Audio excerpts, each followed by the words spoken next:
안녕하세요, 여러분. 이 조용한 밤 여러분의 귓가에 부드러운 목소리로 함께하게 되어 기쁩니다. 저는 여러분의 안내자입니다. 과학과 철학 그리고 시가 만나는 경계에서 길을 잃은 생각들을 함께 탐험할 동반자이지요. 오늘 밤 우리의 여정은 우리가 함께 살아가고 있는 가장 친숙하면서도 신비로운 개념 중 하나인 외계지성과의 만남의 세계로 부드럽게 들어가 봅니다. 그날이 온다면 인류가 더 이상 우주에서 혼자가 아님을 깨닫게 되는 바로 그 순간, 과연 어떤 일들이 벌어질까요? 우리는 과학적인 시나리오와 그로 인한 철학적 파문들을 따라가 볼 것입니다. 이 영상이 너무 흥미로워서 잠을 깨우지 않기를 바랍니다. 하지만 만약 그렇다면 적어도 잠들기 전에 새로운 무언가를 배우게 되실 테니 괜찮습니다. 시작하기 전에 이 여정이 여러분에게 평온함이나 즐거움을 준다면 영상에 좋아요를 눌러주시고 채널을 구독해 주시면 정말 감사하겠습니다. 여러분의 도움이 이 조용한 안식처가 필요한 다른 분들에게 닿는 데 큰 힘이 됩니다. 여러분이 세상 어느 곳에서 듣고 계신지, 그리고 계신 곳은 지금 몇 시인지 정말 궁금합니다. 어두운 방 안 따뜻한 침대에 누워 계신가요? 아니면 아직 일이 끝나지 않은 늦은 밤 사무실인가요? 어디에 계시든 잠시 모든 것을 내려놓으셔도 좋습니다. 자, 이제 편안히 자리를 잡고 생각의 흐름을 늦추고 우리의 부드러운 여정을 함께 시작하겠습니다. 밤입니다. 아마도 당신이 계신 곳도 지금쯤 깊은 밤이겠지요. 창밖을 내다보면 혹은 그저 눈을 감고 상상해보면 그곳에는 언제나처럼 밤하늘이 펼쳐져 있습니다. 잉크처럼 검고 깊은 벨벳 위에 누군가 무심하게 뿌려놓은 다이아몬드 가루처럼 별들이 빛나고 있습니다. 우리는 아주 오래전부터 저 별들을 바라보았습니다. 우리의 아주 먼 조상들이 처음으로 불을 피우고 그 불빛 너머의 어둠 속에서 반짝이는 저점들을 올려다보던 그 순간부터 우리는 질문하기 시작했습니다. 저곳은 무엇일까? 저 빛은 왜 저기에 있는가? 그리고 저곳에도 우리와 같은 존재가 있을까? 이 질문은 인류라는 종의 역사만큼이나 오래되었습니다. 그것은 단순한 호기심이 아닙니다. 그것은 우리 존재의 근원에 대한 질문이며 어쩌면 우리가 느끼는 이 깊은 고독감의 또 다른 표현일지도 모릅니다. 우리는 이 광활한 우주 속에서 스스로를 하나의 의식으로 자각한 존재입니다. 우리는 생각하고 느끼고 사랑하고 그리고 우리가 언젠가 사라질 것이라는 사실을 압니다. 이 유한한 삶 속에서 우리는 무한해 보이는 이 우주를 바라보며 우리의 자리를 찾으려 했습니다. 과학은 우리에게 그 규모를 조금이나마 짐작하게 해주었습니다. 우리가 속한 은하 이 미리네에는 수천억 개의 별이 있다고 합니다. 그리고 이 우주에는 그런 은하가 또다시 수천억 개가 넘게 흩어져 있습니다. 수천억 곱하기 수천억. 그 숫자는 우리의 상상을 아득히 초월합니다. 그것은 우리가 해변에서 모래알 하나를 쥐고 그 모래알 하나하나를 세려는 시도와 같습니다. 우리가 아는 한 이 우주의 모든 모래알보다 더 많은 별들이 저 밤하늘에 떠 있습니다. 그런데 이토록 거대한 무대 위에 이토록 많은 가능성 속에서 왜 우리는 이토록 조용한 걸까요? 이것이 바로 과학자들이 위대한 침묵이라고 부르는 것입니다. 혹은 물리학자 엘리코 페르미가 동료들과 점심 식사를 하다가 무심코 던졌던 그 유명한 질문이기도 합니다. 모두 어디에 있는가? 이것을 페르미의 역설이라고 부릅니다. 이 역설의 논리는 아주 간단하고 명료합니다. 우리의 태양계가 우주의 역사에서 비교적 젊은 편이라면 우리보다 수억 년 혹은 수십억 년 먼저 탄생한 별들도 무수히 많을 것입니다. 그 별들 중 일부에도 생명이 살 수 있는 행성이 있을 것이고 그중 일부에서는 지적인 생명체가 탄생했을 것입니다. 그리고 그들 중 일부는 우리처럼 기술을 발전시켜 우주로 나아갈 능력을 갖추었어야 합니다. 수억 년이라는 시간은 항성 간 여행을 하기에 충분한 시간입니다. 설령 빛의 속도보다 훨씬 느린 우리가 상상할 수 있는 정도의 우주선을 보낸다 해도 은하 전체를 탐험하고 식민지화하는 데는 수백만 년에서 수천만 년이면 충분하다고 계산됩니다. 우주의 나이인 138억 년에 비하면 그야말로 눈 깜짝할 시간이죠. 그렇다면 그들은 지금 어디에 있어야 할까요? 왜 우리는 그들의 흔적을, 그들의 신호를 혹은 그들 자신을 단 한 번도 마주치지 못한 걸까요? 밤하늘은 왜 이토록 고요하게 침묵하고 있는 걸까요? 이 침묵은 마치 거대한 숲 속에 우리만 홀로 서 있는 듯한 기분을 줍니다. 우리는 귀를 기울입니다. 새소리도 짐승의 울음소리도 심지어 멀리서 들려오는 다른 사람의 발소리도 들리지 않습니다.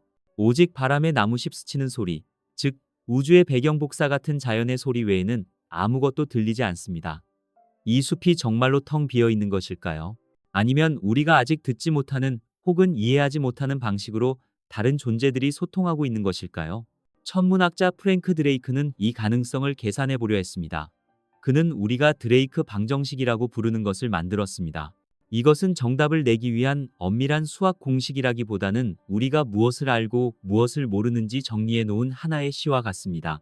이 방정식은 우주적 고독의 변수들을 나열한 질문지입니다. 그는 이렇게 물었습니다. 우리 은하에서 매년 얼마나 많은 별이 새롭게 태어나는가? 그 별들 중 얼마나 많은 수가 자신만의 행성 가족을 거느리고 있는가? 그 행성들 중 생명이 살기에 적합한 너무 뜨겁지도 차갑지도 않은 적절한 거리에 있는 행성은 얼마나 되는가? 그리고 질문은 더 깊어집니다. 그 적합한 환경을 가진 행성에서 실제로 생명이 탄생할 확률은 얼마인가? 그저 단순한 미생물이 아니라 복잡한 다세포 생물로 진화할 확률은, 그 생명이 우리처럼 지성을 갖추게 될 확률은, 그리고 그 지적인 존재가 우리처럼 외부와 소통할 수 있는 기술, 예컨대 전파망원경 같은 것을 만들어낼 확률은 얼마인가? 마지막으로 어쩌면 가장 중요하고도 서글픈 질문이 남습니다. 그들은 그 기술을 가지고 스스로를 파괴하지 않고 얼마나 오래 존속할 수 있는가? 이 방정식의 모든 변수들은 거대한 물음표로 가득 차 있습니다.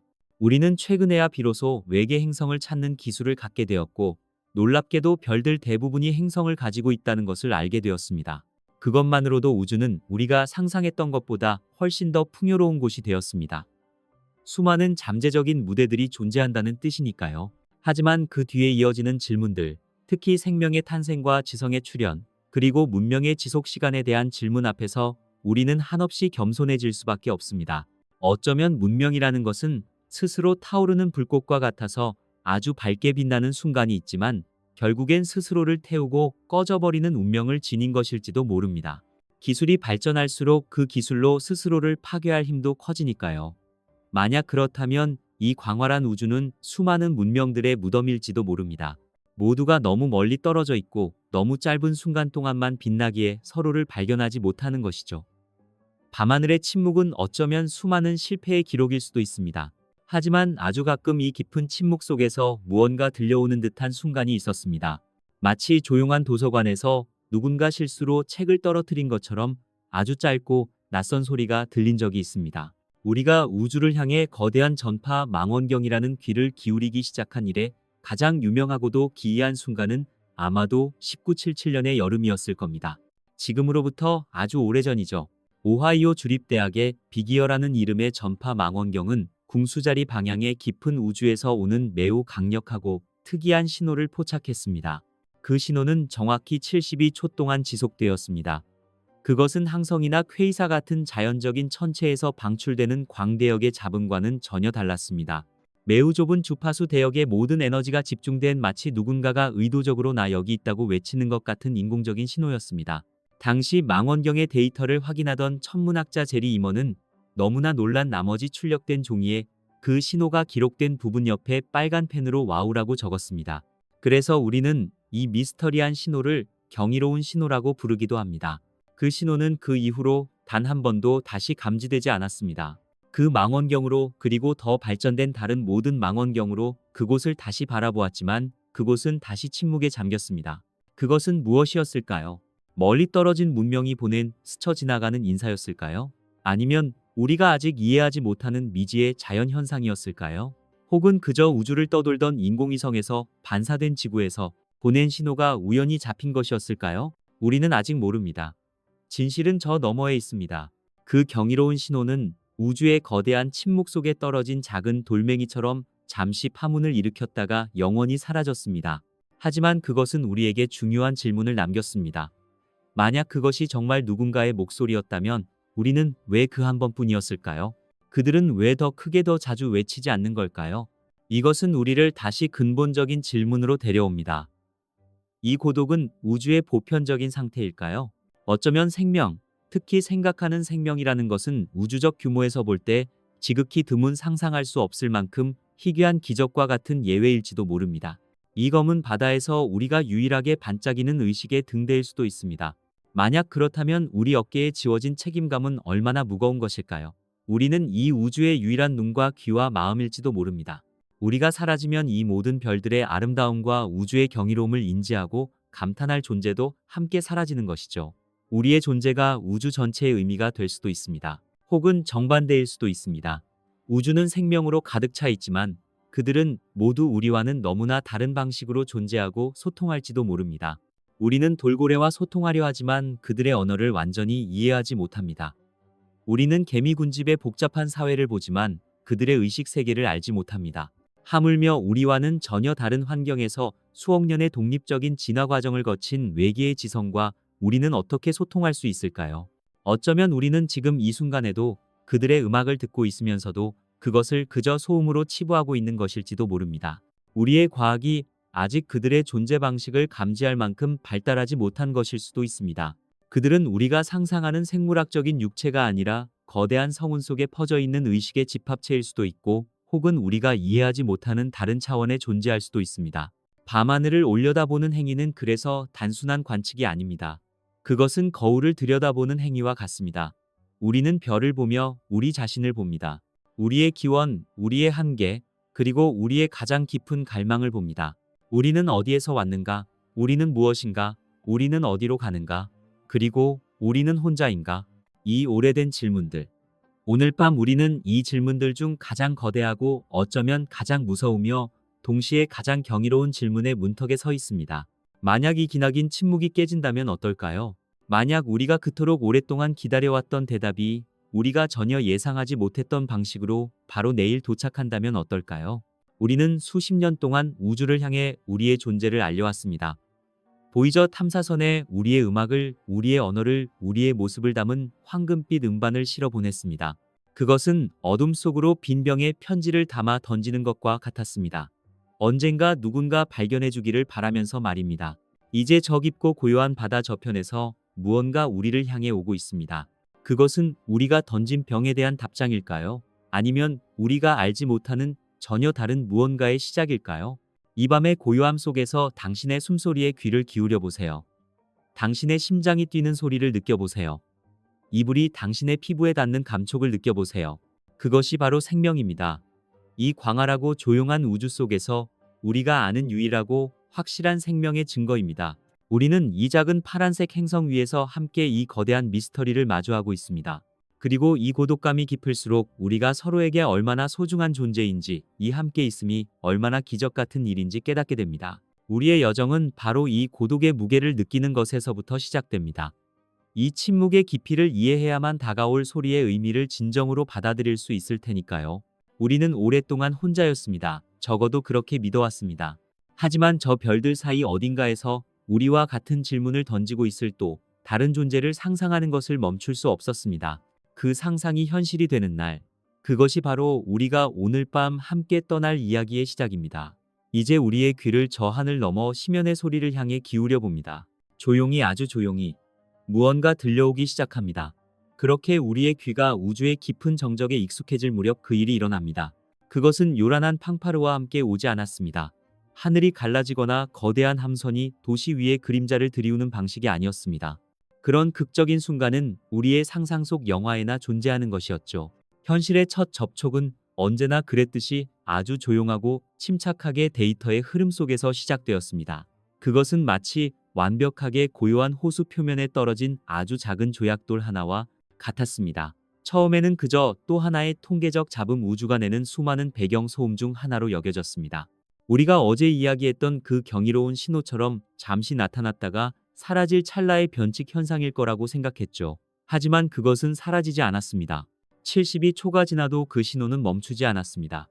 몇 시간이 지나고 며칠이 지나도 그 신호는 마치 우주의 심연에 꽂힌 등대처럼 한결같은 빛을 꾸준히 보내왔습니다. 신호가 포착된 곳은 푸에르토리코의 거대한 전파 망원경 아레시보 천문대였습니다. 지금은 안타깝게도 그 거대한 접시가 무너져 내렸지만 우리의 이야기 속에서, 이 꿈결 같은 상상 속에서 그 거대한 귀는 여전히 밤하늘을 향해 열려 있습니다. 혹은 칠레 아타카마 사막의 고요한 고원에 줄지어 선 알마 망원경 배열일 수도 있겠지요. 중요한 것은 장소가 아니라 우리가 듣고 있었다는 사실입니다. 이 신호가 그토록 특별했던 이유는 무엇일까요? 그것은 자연이 내는 소리와는 근본적으로 달랐습니다. 우주에서 들려오는 자연적인 소리들, 예를 들어 멀리서 폭발하는 초신성이나 빠르게 회전하는 중성자별인 펄사 혹은 은하 중심부의 거대한 블랙홀이 내는 소리는 대부분 광대역입니다. 이것을 은유하자면 마치 거대한 폭포수가 쏟아지는 소리와 같습니다. 수많은 물방울이 제각기 다른 높이에서 떨어지며 만들어내는 웅장하지만 혼란스러운 소리죠. 라디오 주파수로 치면 아주 넓은 대역에 걸쳐 에너지가 퍼져 있습니다. 하지만 우리가 포착한 이 신호는 그 폭포수 소리 한가운데서 들려오는 단 하나의 맑은 피리 소리와 같았습니다. 과학자들은 이것을 협대역 신호라고 부릅니다. 에너지가 믿을 수 없을 만큼 좁은 거의 단 하나의 주파수 대역에 집중되어 있었습니다. 자연은 우리가 아는 한 이토록 정제되고 인공적인 신호를 만들어내지 못합니다. 이것은 마치 누군가가 의도적으로 나는 여기에 있다고 우주의 모든 소음을 뚫고 자신의 목소리를 전달하기 위해 정확히 한 음만을 골라 노래하는 것과 같았습니다.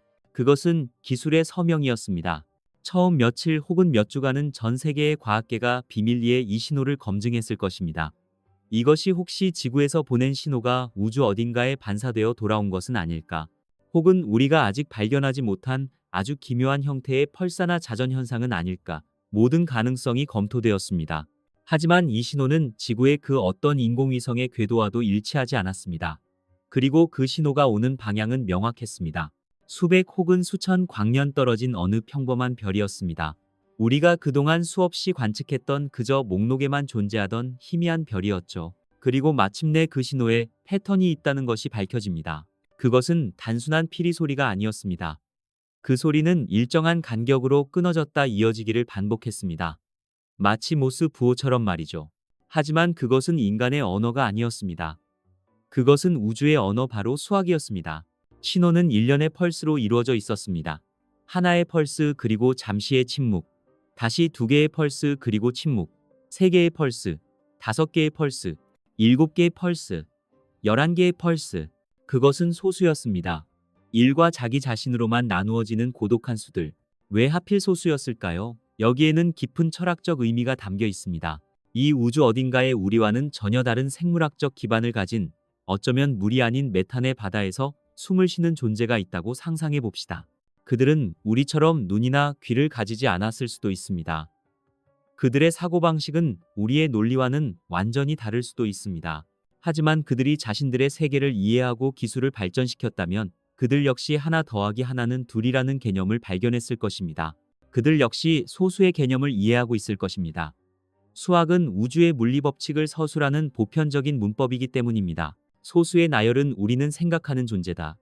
우리는 우주의 패턴을 이해하고 있다고 말하는 가장 근본적이고도 순수한 형태의 선언입니다. 그것은 두 지성 사이에 놓인 거대한 심연을 가로지르는 첫 번째 다리입니다. 이것은 우리가 과거에 했던 시도와도 맞닿아 있습니다. 1974년 바로 그 아래 15망원경에서 우리는 외계 지성을 향해 단 한 번의 강력한 메시지를 보냈습니다. 구상성단 M13을 향해서였죠. 그것은 이진법으로 이루어진 간단한 그림 편지였습니다. 우리는 그 그림 속에 우리가 아는 가장 기본적인 것들을 담았습니다. 1부터 10까지의 숫자, 우리 생명의 핵심인 수소, 탄소, 질소, 산소인의 원자 번호, 우리 유전 정보의 핵심인 DNA, 이중나선 구조의 간략한 그림, 막대기처럼 그린 인간의 형상과 평균적인 키, 그리고 우리가 태양계의 세 번째 행성에 살고 있음을 알리는 작은 지도와 이 메시지를 보낸 아래 15망원경의 모습을 실었습니다. 우리는 이 그림을 이진법이라는 켜고 끄는 두 가지 신호만으로 번역하여 우주로 쏘아 보냈습니다. 그것은 25,000 광년 떨어진 곳을 향한 편지였기에 사실상 답장을 기대한 것이라기보다는 우리의 존재를 우주라는 거대한 바다에 띄워보내는 유리병 편지와도 같았습니다. 그런데 지금 수십 년이 지난 지금 우리에게 답장이 온 것입니다. 혹은 우리가 보낸 편지와는 상관없이 그들 역시 자신들의 유리병 편지를 띄워보낸 것이겠죠. 심연으로부터 온 이 첫 속삭임은 소수의 나열에서 멈추지 않았습니다. 며칠이 더 지나자 과학자들은 이 신호의 전체 구조가 우리가 보냈던 아래15 메시지처럼 하나의 거대한 그림이라는 것을 깨닫게 됩니다. 그것은 이진법 신호의 거대한 격자문이었습니다. 픽셀 하나하나가 모여 하나의 이미지를 이루고 있었습니다. 전 세계의 컴퓨터가 이 신호를 해독하기 위해 밤낮 없이 작동했습니다.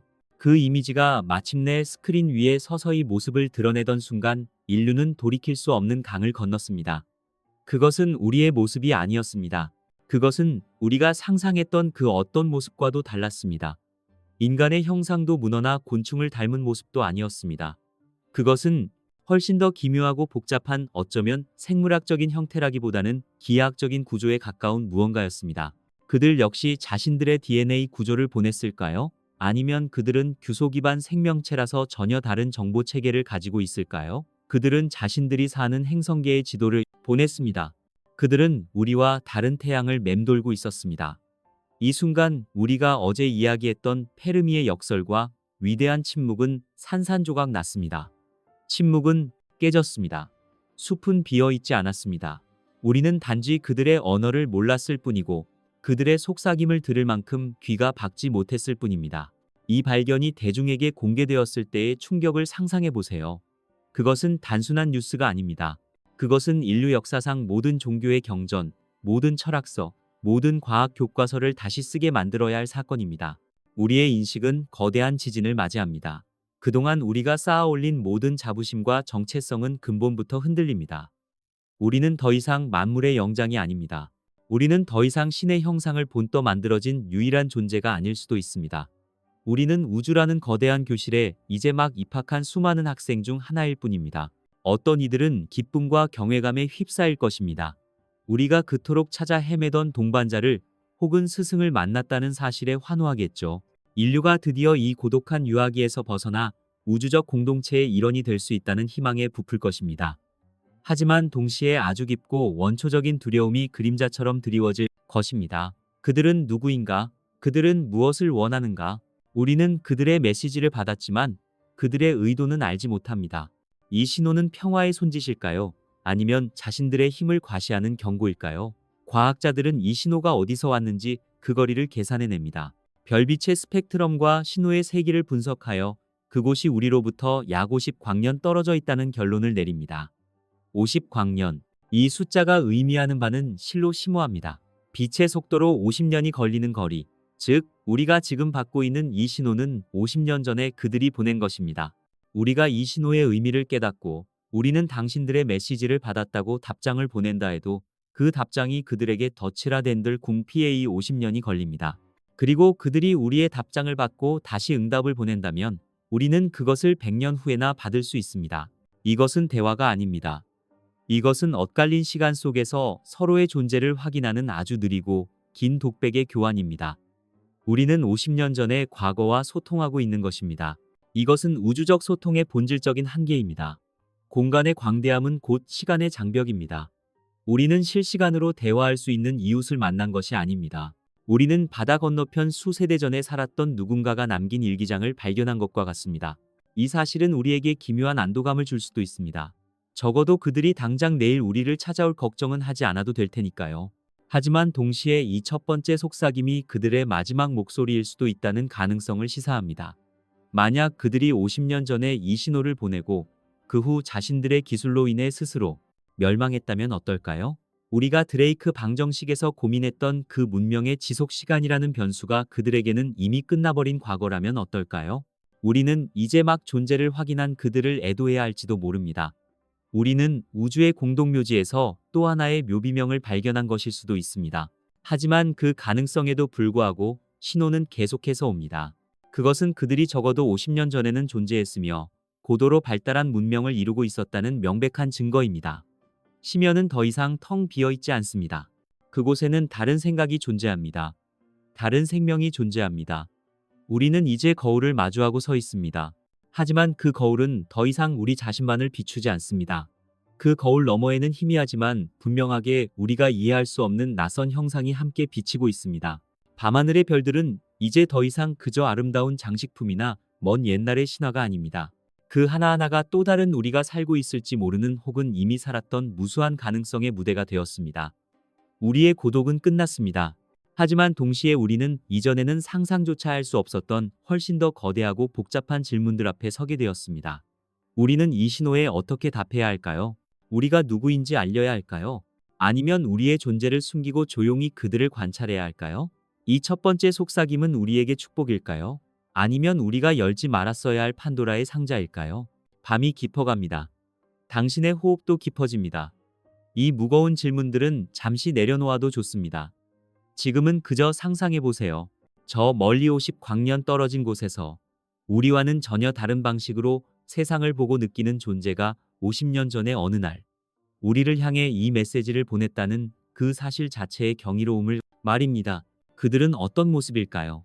그들은 무엇을 꿈꿀까요? 그들도 우리처럼 밤하늘을 바라보며 우리는 혼자인가라는 질문을 던졌을까요? 이제 그 질문에 대한 답이 도착했습니다. 우리가 받은 그 그림, 그 기묘한 기하학적 형상, 그것은 그들의 모습일 수도 혹은 그들 문명을 상징하는 문장일 수도 있습니다. 어쩌면 그들은 개체가 아니라 거대한 군집 의식일지도 모르지요. 우리는 그 이미지를 보고 또 보았습니다. 그것은 우리에게 익숙한 생명체의 형태가 아니었기에 우리의 상상력은 그 빈틈을 메우기 위해 수천 수만 가지의 추측을 쏟아냈습니다. 하지만 그 그림은 메시지의 시작에 불과했습니다. 소수의 나열과 그들의 자화상, 그리고 그들의 행성 지도는 이 거대한 서사시의 표지와 서문에 불과했습니다. 그 뒤로 신호는 끊이지 않고 계속해서 흘러 들어왔습니다. 그것은 마치 하늘에서 거대한 도서관 하나가 통째로 쏟아져 내리는 것과 같았습니다. 수백만 수십억 비트의 데이터가 쉴 새 없이 지구의 망원경들을 향해 쏟아졌습니다. 그것은 백과사전이었습니다. 그들 문명의 모든 것을 담은 혹은 그들이 우리에게 보여주고자 선택한 지식의 총체였습니다. 이제 인류는 역사상 가장 거대하고도 무거운 번역 작업 앞에 섰습니다. 이것은 단순히 낯선 언어를 해독하는 문제가 아니었습니다. 우리는 로제타석을 가지고 있지 않았습니다. 고대 이집트의 상형 문자는 다행히도 우리가 아는 그리스어와 함께 새겨져 있었기에 해독의 실마리를 찾을 수 있었지만 지금 우리 앞에는 오직 그들의 기호, 그들의 논리만이 존재할 뿐이었습니다. 우리가 가진 유일한 열쇠는 우리가 두 번째 부분에서 이야기했던 수학이었습니다. 과학자들과 언어학자들, 그리고 철학자들까지 모두 이 문제에 매달렸습니다. 우리는 그들이 보낸 메시지 속에서 하나 더하기 하나는 둘이라는 가장 기본적인 공리를 찾아내려 했었습니다. 그리고 그것을 발견했습니다. 그들은 수학을 이용해 물리학의 기본 법칙들을 설명하고 있었습니다. 이것은 천재적인 접근이었습니다. 그들은 수소 원자가 방출하는 빛의 스펙트럼 선을 데이터로 보냈습니다. 수소는 우주 어디에나 존재하는 가장 단순하고 보편적인 원소입니다. 그 스펙트럼은 우주의 지문과도 같습니다. 그들은 수소 스펙트럼이라는 공통의 대상을 가리키며 말하고 있었습니다. 이것, 우리가 이것이라고 부르는 이 패턴을 너희도 알고 있는가? 우리는 물론 알고 있었습니다. 우리는 그 패턴을 라이먼 계열 발머 계열이라고 부릅니다. 그들은 그 패턴을 이용해 파장 에너지 원자와 같은 개념들을 정의하기 시작했습니다. 마치 아기가 사물을 하나하나 가리키며 물엄마 빗디라는 단어를 배우듯이 인류는 이 외계의 스승으로부터 우주의 기본 문법을 다시 배우기 시작했습니다. 수학에서 물리학으로, 물리학에서 화학으로 그들은 주기율표를 보냈습니다. 물론 그들의 방식대로 배열된 하지만 그 근본 원리는 우리가 아는 것과 똑같은 주기율표였습니다. 우리는 환호했습니다. 소통의 다리가 놓였다고 생각했습니다. 우리는 그들의 논리 구조를 이해하기 시작했습니다. 그들의 문법은 마치 컴퓨터 프로그래밍 언어처럼 지극히 논리적이고 빈틈이 없어 보였습니다. 하지만 거기까지였습니다. 우리는 그들의 과학기술, 그들의 물리학 지식을 어느 정도 이해할 수 있었습니다. 그들이 우리보다 훨씬 더 깊이 우주를 이해하고 있다는 사실도 알게 되었습니다. 어쩌면 그들은 이미 통일장 이론을 완성했을지도 모르고 우리가 상상만 하던 에너지원을 사용하고 있을지도 모릅니다. 그러나 그들의 과학 지식이 깊어질수록 우리는 더 큰 장벽에 부딪혔습니다. 그들은 생명을 어떻게 설명하고 있을까요? 그들은 자신들의 생물학을 설명하는 부분을 보냈습니다. 하지만 그것은 우리가 아는 DNA 구조와는 전혀 다른 훨씬 더 복잡한 화학식이었습니다. 우리는 그 화학 구조를 분석할 수는 있었지만 그것이 살아있다는 것이 무엇을 의미하는지 도저히 이해할 수 없었습니다. 이것이 바로 우리가 모르는 언어의 무게입니다. 언어라는 것은 단순히 사물의 이름을 붙이는 꼬리표가 아닙니다. 언어는 그 문화를 이룬 존재들의 세계관 그 자체입니다. 그것은 그들이 세상을 인식하는 틀이며 그들의 감각과 경험이 수억 년에 걸쳐 녹아든 결정체입니다. 예를 들어 우리가 붉은색이라는 단어를 생각해 봅시다. 우리는 그들에게 붉은색에 해당하는 빛의 파장, 약 700나노미터라는 물리적 데이터를 보낼 수 있습니다. 그들 역시 그 파장을 이해하고 자신들의 언어로 그것을 크랄락이라고 부른다고 답할 수도 있습니다. 하지만 우리가 붉은색이라고 말할 때 느끼는 그 주관적인 경험, 그 강렬하고 따뜻하며 때로는 위험을 상징하는 그 느낌 자체를 어떻게 전달할 수 있을까요? 철학자들이 감각질 혹은 퀄리아라고 부르는 이 주관적인 체험의 영역을 과연 이진법 신호로 번역할 수 있을까요? 그들이 크랄락이라고 말할 때 그들은 과연 우리가 느끼는 붉은색을 똑같이 느끼고 있을까요? 어쩌면 그들은 소리를 보는 종족일 수도 있고 붉은색을 들을 수도 있습니다. 그들에게 크랄락은 우리가 상상할 수 없는 전혀 다른 차원의 감각일지도 모릅니다. 우리는 그들의 사전을 가졌지만 그 단어들이 가진 진정한 의미, 그 경험의 무게를 잃어버렸습니다. 이것은 흥미로운 질문을 제기합니다. 과연 서로 다른 지성 간의 완벽한 소통은 논리적으로 가능한 일일까요? 우리는 그들의 백과사전 속에서 예술로 보이는 부분을 발견했습니다. 그것은 복잡한 기하학적 무늬이기도 했고 우리가 듣기에는 불협화음처럼 들리는 기묘한 음향 패턴이기도 했습니다. 우리는 그것이 그들의 음악이고 그림이라고 추측했습니다. 하지만 우리는 그들의 미학적 기준을 알지 못합니다. 그들은 왜 이 패턴을 아름답다고 느끼는가?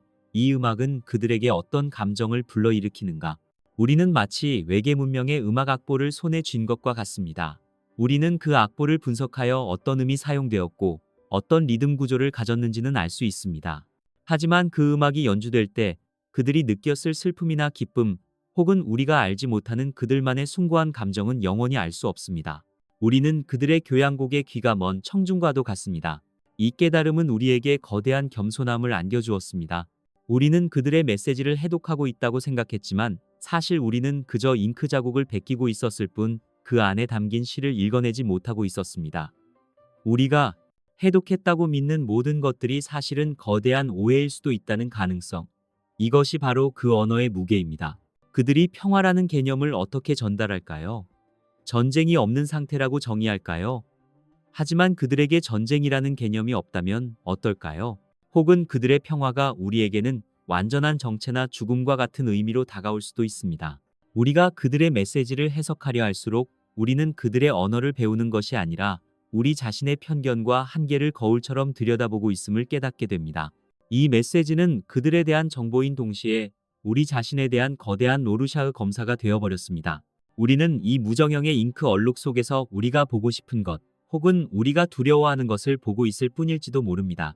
우리는 우리가 두 번째 부분에서 이야기했던 그 50년의 시간 격차를 다시 떠올리게 됩니다. 우리는 지금 50년 전의 과거로부터 온 일기장을 해독하고 있습니다. 이 메시지를 보낸 이들은 지금 어떻게 되었을까요? 그들은 여전히 존재할까요? 만약 그들이 멸망했다면 우리는 영원히 이 수수께끼를 풀 수 없을 것입니다. 우리는 그들의 지식을 손에 쥐고도 그 지혜를 이해하지 못한 채 남겨지게 됩니다. 이것은 인류에게 주어진 가장 큰 지적 도전이자 가장 깊은 철학적 질문입니다. 우리는 수천 명의 전문가들로 이루어진 거대한 조직을 만들었습니다. 이 외계 언어 해독위원회는 밤낮으로 그들의 데이터를 분석합니다. 하지만 그들이 무언가를 발견할 때마다 우리는 하나의 답을 얻는 대신 10개의 새로운 질문을 마주하게 됩니다. 예를 들어 그들의 메시지 속에는 반복적으로 등장하는 어떤 기호가 있었습니다. 우리는 처음 그것을 신 혹은 창조주에 해당하는 종교적 개념일 것이라 추측했습니다. 하지만 다른 맥락에서는 그것이 우주 그 자체를 의미하는 것처럼 보이기도 했고 또 다른 곳에서는 의식의 총합을 의미하는 것처럼 보이기도 했습니다. 어쩌면 그들에게는 이 모든 것이 하나의 개념일 수도 있습니다. 우리가 감히 상상하지 못하는 방식으로 말입니다. 밤이 깊어지면서 당신의 의식도 서서히 이완됩니다.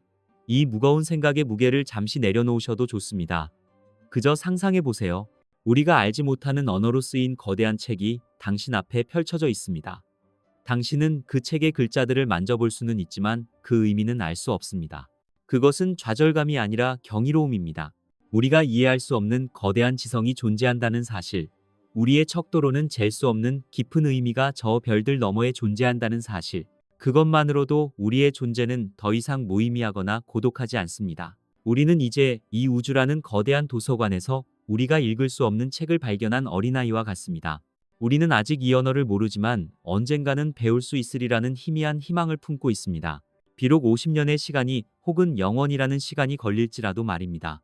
이 언어의 무게는 우리를 짓누르는 것이 아니라 우리를 더 높은 차원으로 이끄는 중력일지도 모릅니다. 우리는 스스로를 위로하고 있었습니다. 우리가 수신한 저 머나먼 신호, 우리가 세 번째 부분에서 그토록 해독하려 애썼던 그 거대한 백과사전이 50년 전의 과거에서 온 것이라는 사실에 안도하고 있었죠. 50. 광년이라는 그 아득한 거리는 우리에게 시간을 벌어주었습니다. 그것은 우리가 서두르지 않고 이 수수께끼를 풀 수 있게 해주는 일종의 안전한 방패막이었습니다. 그들은 그곳에 있고 우리는 이곳에 있습니다.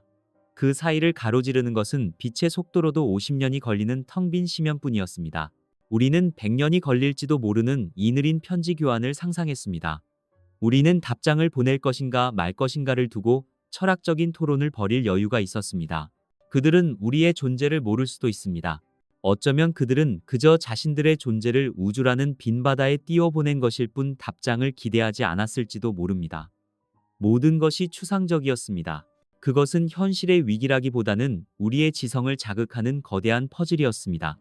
하지만 우주는 우리의 예상을, 우리의 물리학을, 그리고 우리의 안도감을 비웃기라도 하듯 다음 단계를 준비하고 있었습니다. 우리가 저 멀리 궁수자리 방향에서 오는 50년 된 메시지를 해독하는 데 온 정신을 쏟고 있을 때 전혀 다른 곳에서 경보가 울리기 시작했습니다. 그것은 우리 태양계 아니었습니다. 하와이의 천문대에서, 그리고 칠레의 거대한 망원경에서, 또 우주를 떠다니는 우리의 위대한 눈 제임스 웹 우주 망원경에서 모두가 똑같은 것을 포착했습니다. 토성의 고리 근처였습니다.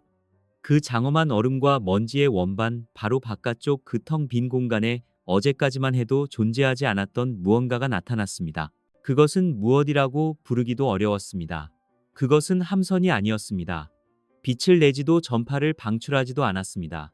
그것은 그림자였습니다. 하지만 그것은 토성이 태양빛을 가려서 생기는 그런 그림자가 아니었습니다.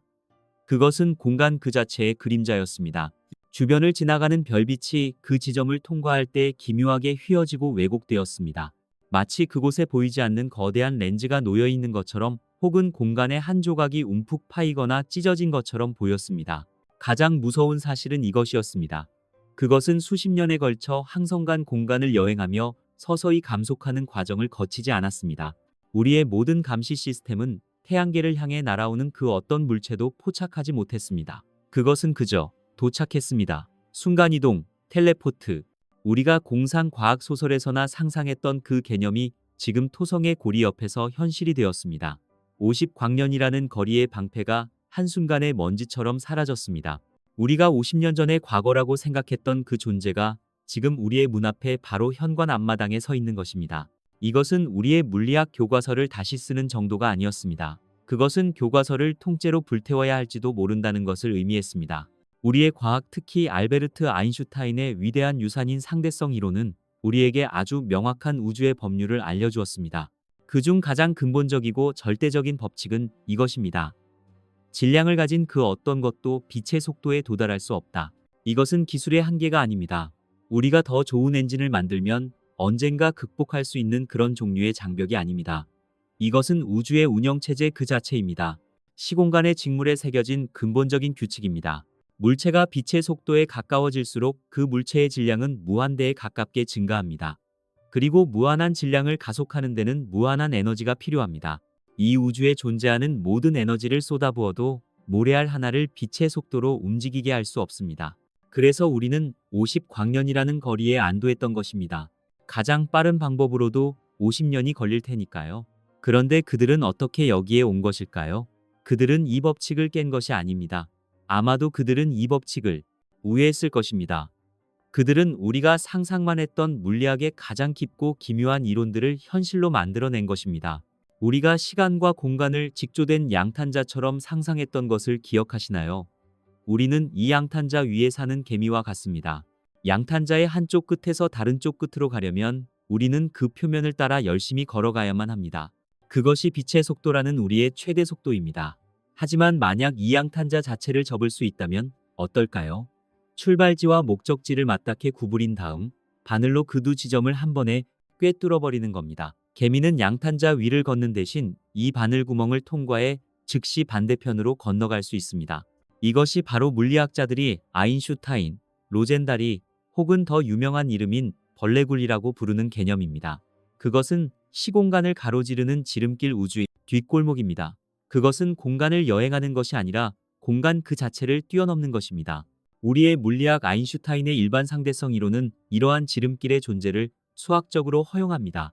그것은 방정식 속에서 가능한 해로 존재합니다. 하지만 이 벌레굴은 지독하게 변덕스럽습니다. 이론에 따르면 그것이 열리는 순간 그것을 통과하려는 그 어떤 물질의 중력 때문에 즉시 다시 붕괴해버립니다. 문이 열리자마자 닫혀버리는 것이죠. 이 문을 계속 열어두려면 무언가 아주 특별한 것이 필요합니다. 문이 닫히려는 힘을 밀어내는 중력의 반대 힘, 즉 반중력을 가진 물질이 필요합니다. 이것이 바로 특이 물질입니다. 혹은 음의 질량이나 음의 에너지라고도 부릅니다. 우리는 이 물질을 본 적이 없습니다. 그것은 우리의 우주에서는 존재하지 않는 혹은 우리가 아직 발견하지 못한 유령 같은 개념입니다. 그것은 수학 공식 속에서만 존재하는 상상의 물질이었습니다.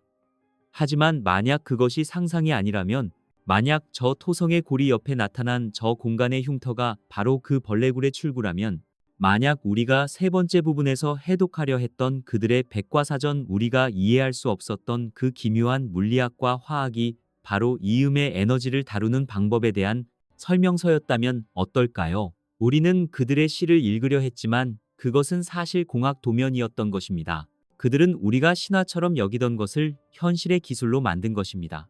또 다른 가능성도 있습니다. 그들이 사용한 것이 벌레굴이 아니라 워프 드라이브라면 어떨까요? 이것은 멕시코의 물리학자 미겔 알쿠비에레가 제안한 또 하나의 기묘한 시공간 여행법입니다. 이것은 양탄자를 접는 대신 양탄자 자체를 움직이는 방식입니다.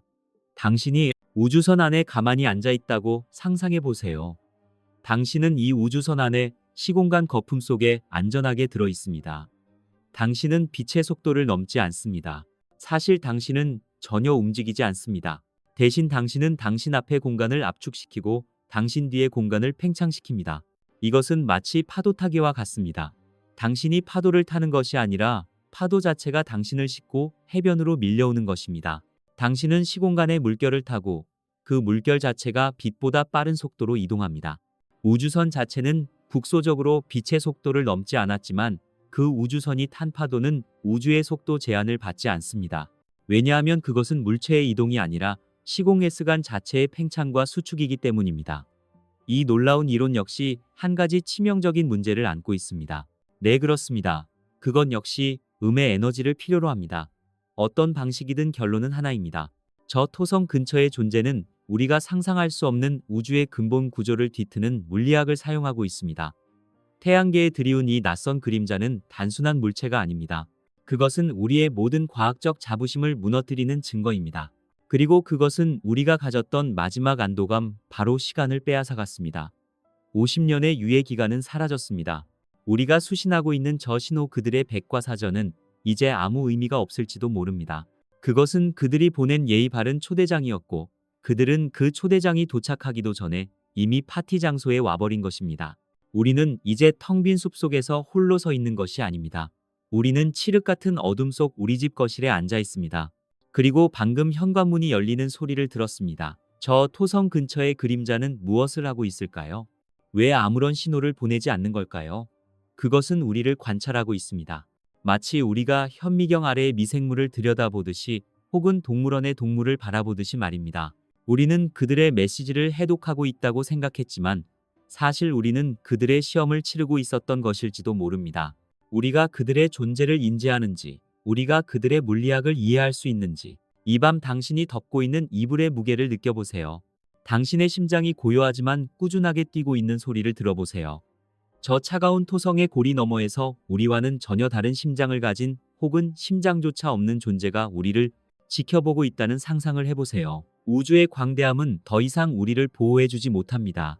오히려 그 광대함이 우리가 알지 못하는 거대한 힘을 숨기고 있었습니다. 그림자가 드리워졌습니다. 그리고 우리는 그 그림자 속에서 우리가 누구인지, 그리고 우리가 무엇을 해야 할지 처음부터 다시 질문해야만 합니다. 그 고요함 속에서 우리는 토성의 고리 너머에 드리워진 저 낯선 그림자를 생각합니다. 우리가 네 번째 부분에서 마주했던 그 경이롭고도 두려운 존재, 그것은 우리의 물리학을 뛰어넘는 방식으로 이곳에 도착했습니다. 하지만 이제 우리는 물리학의 방정식을 넘어 더 근본적인 질문을 마주해야 합니다. 그 그림자 안에, 혹은 그 그림자 자체가 무엇일까요? 그것은 누구일까요? 우리의 상상력은 언제나 우리 자신을 거울 삼아왔습니다. 우리가 외계인을 그릴 때 우리는 언제나 인간의 형상에서 조금씩 변형을 주곤 했습니다. 눈을 더 크게 그리거나 팔다리를 더 길게, 혹은 피부색을 다르게 칠했지요. 하지만 그 근본적인 형태는 언제나 우리와 닮아 있었습니다. 머리가 있고 감각기관이 있으며 몸통과 팔다리가 있는 좌우 대칭의 형상이었죠. 이것은 어쩌면 당연한 일입니다. 우리는 우리가 아는 유일한 지성체의 표본이니까요. 하지만 저 토성 너머의 존재가 우리의 이 생명이라는 거울에 비친 상과 전혀 닮지 않았다면 어떨까요? 우리가 아는 모든 생명은 하나의 위대한 건축 재료를 기반으로 합니다. 바로 탄소입니다. 탄소는 우주의 마법과도 같은 원소입니다.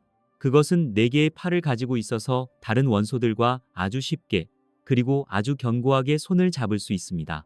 탄소 원자들은 서로서로 손을 잡고 길고 복잡한 사슬을 만들 수 있고 아름다운 고리 모양을 만들 수도 있습니다. 우리의 몸은 이 탄소라는 뼈대 위에 지어진 경이롭고 복잡한 궁전입니다.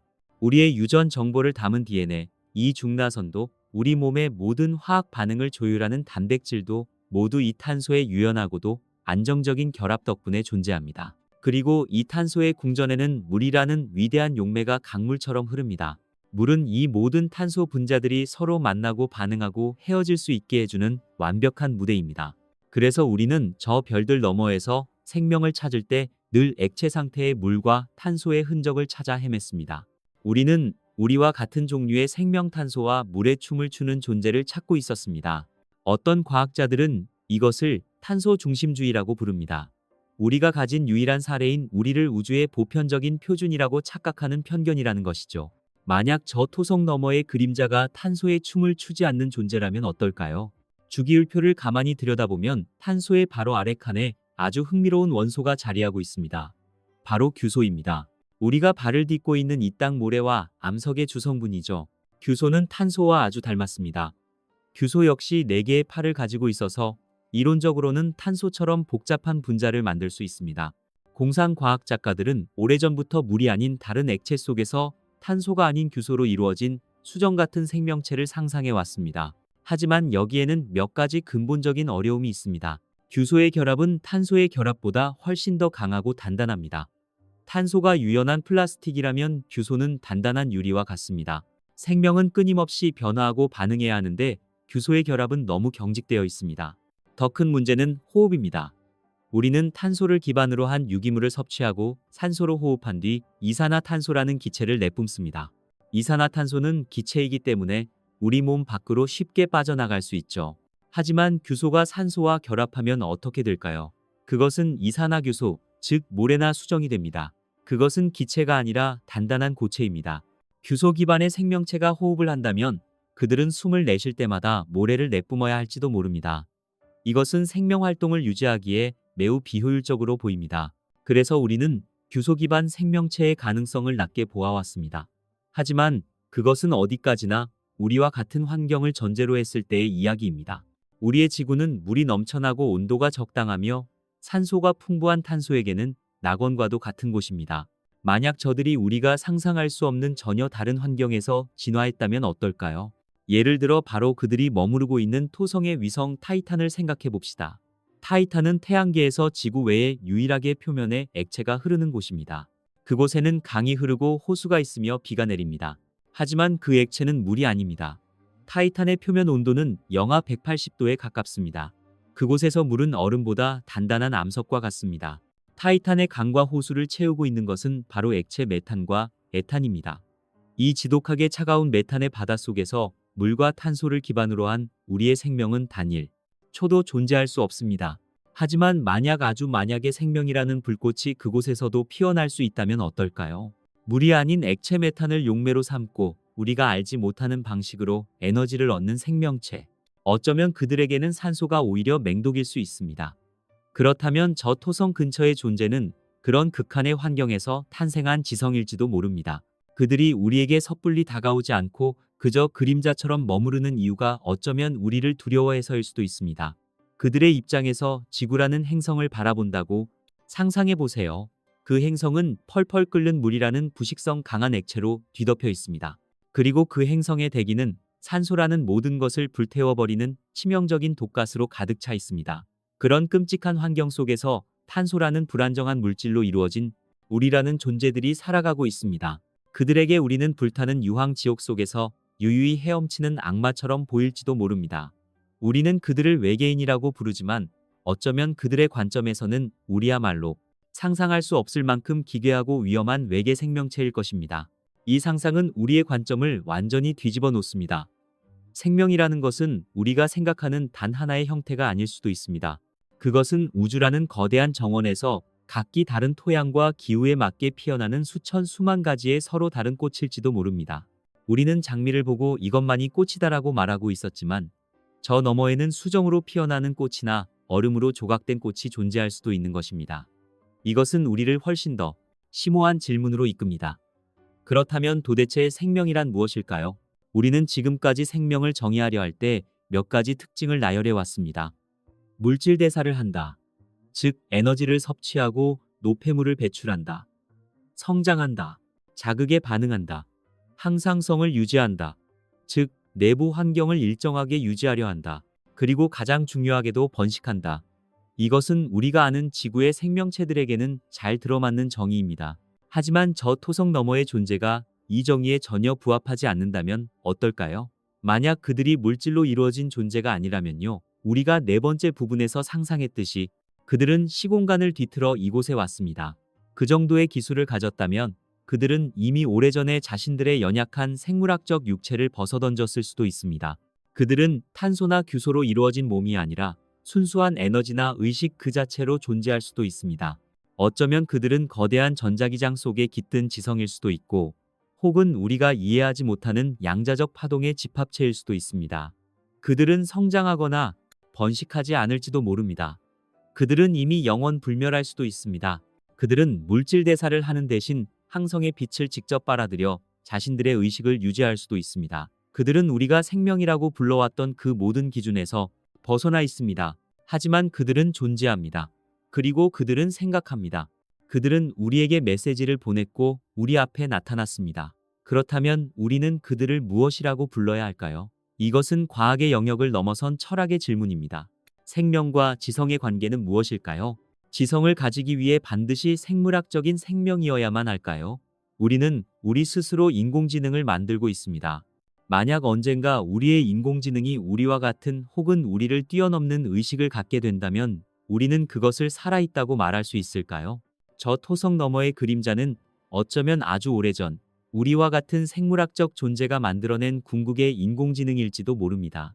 그들의 창조주는 이미 수억 년 전에 사라지고 그들이 홀로 남아 우주를 떠돌고 있는 것일 수도 있습니다. 혹은 그들은 개체라는 개념 자체가 없을 수도 있습니다. 우리는 나와 너를 구분합니다.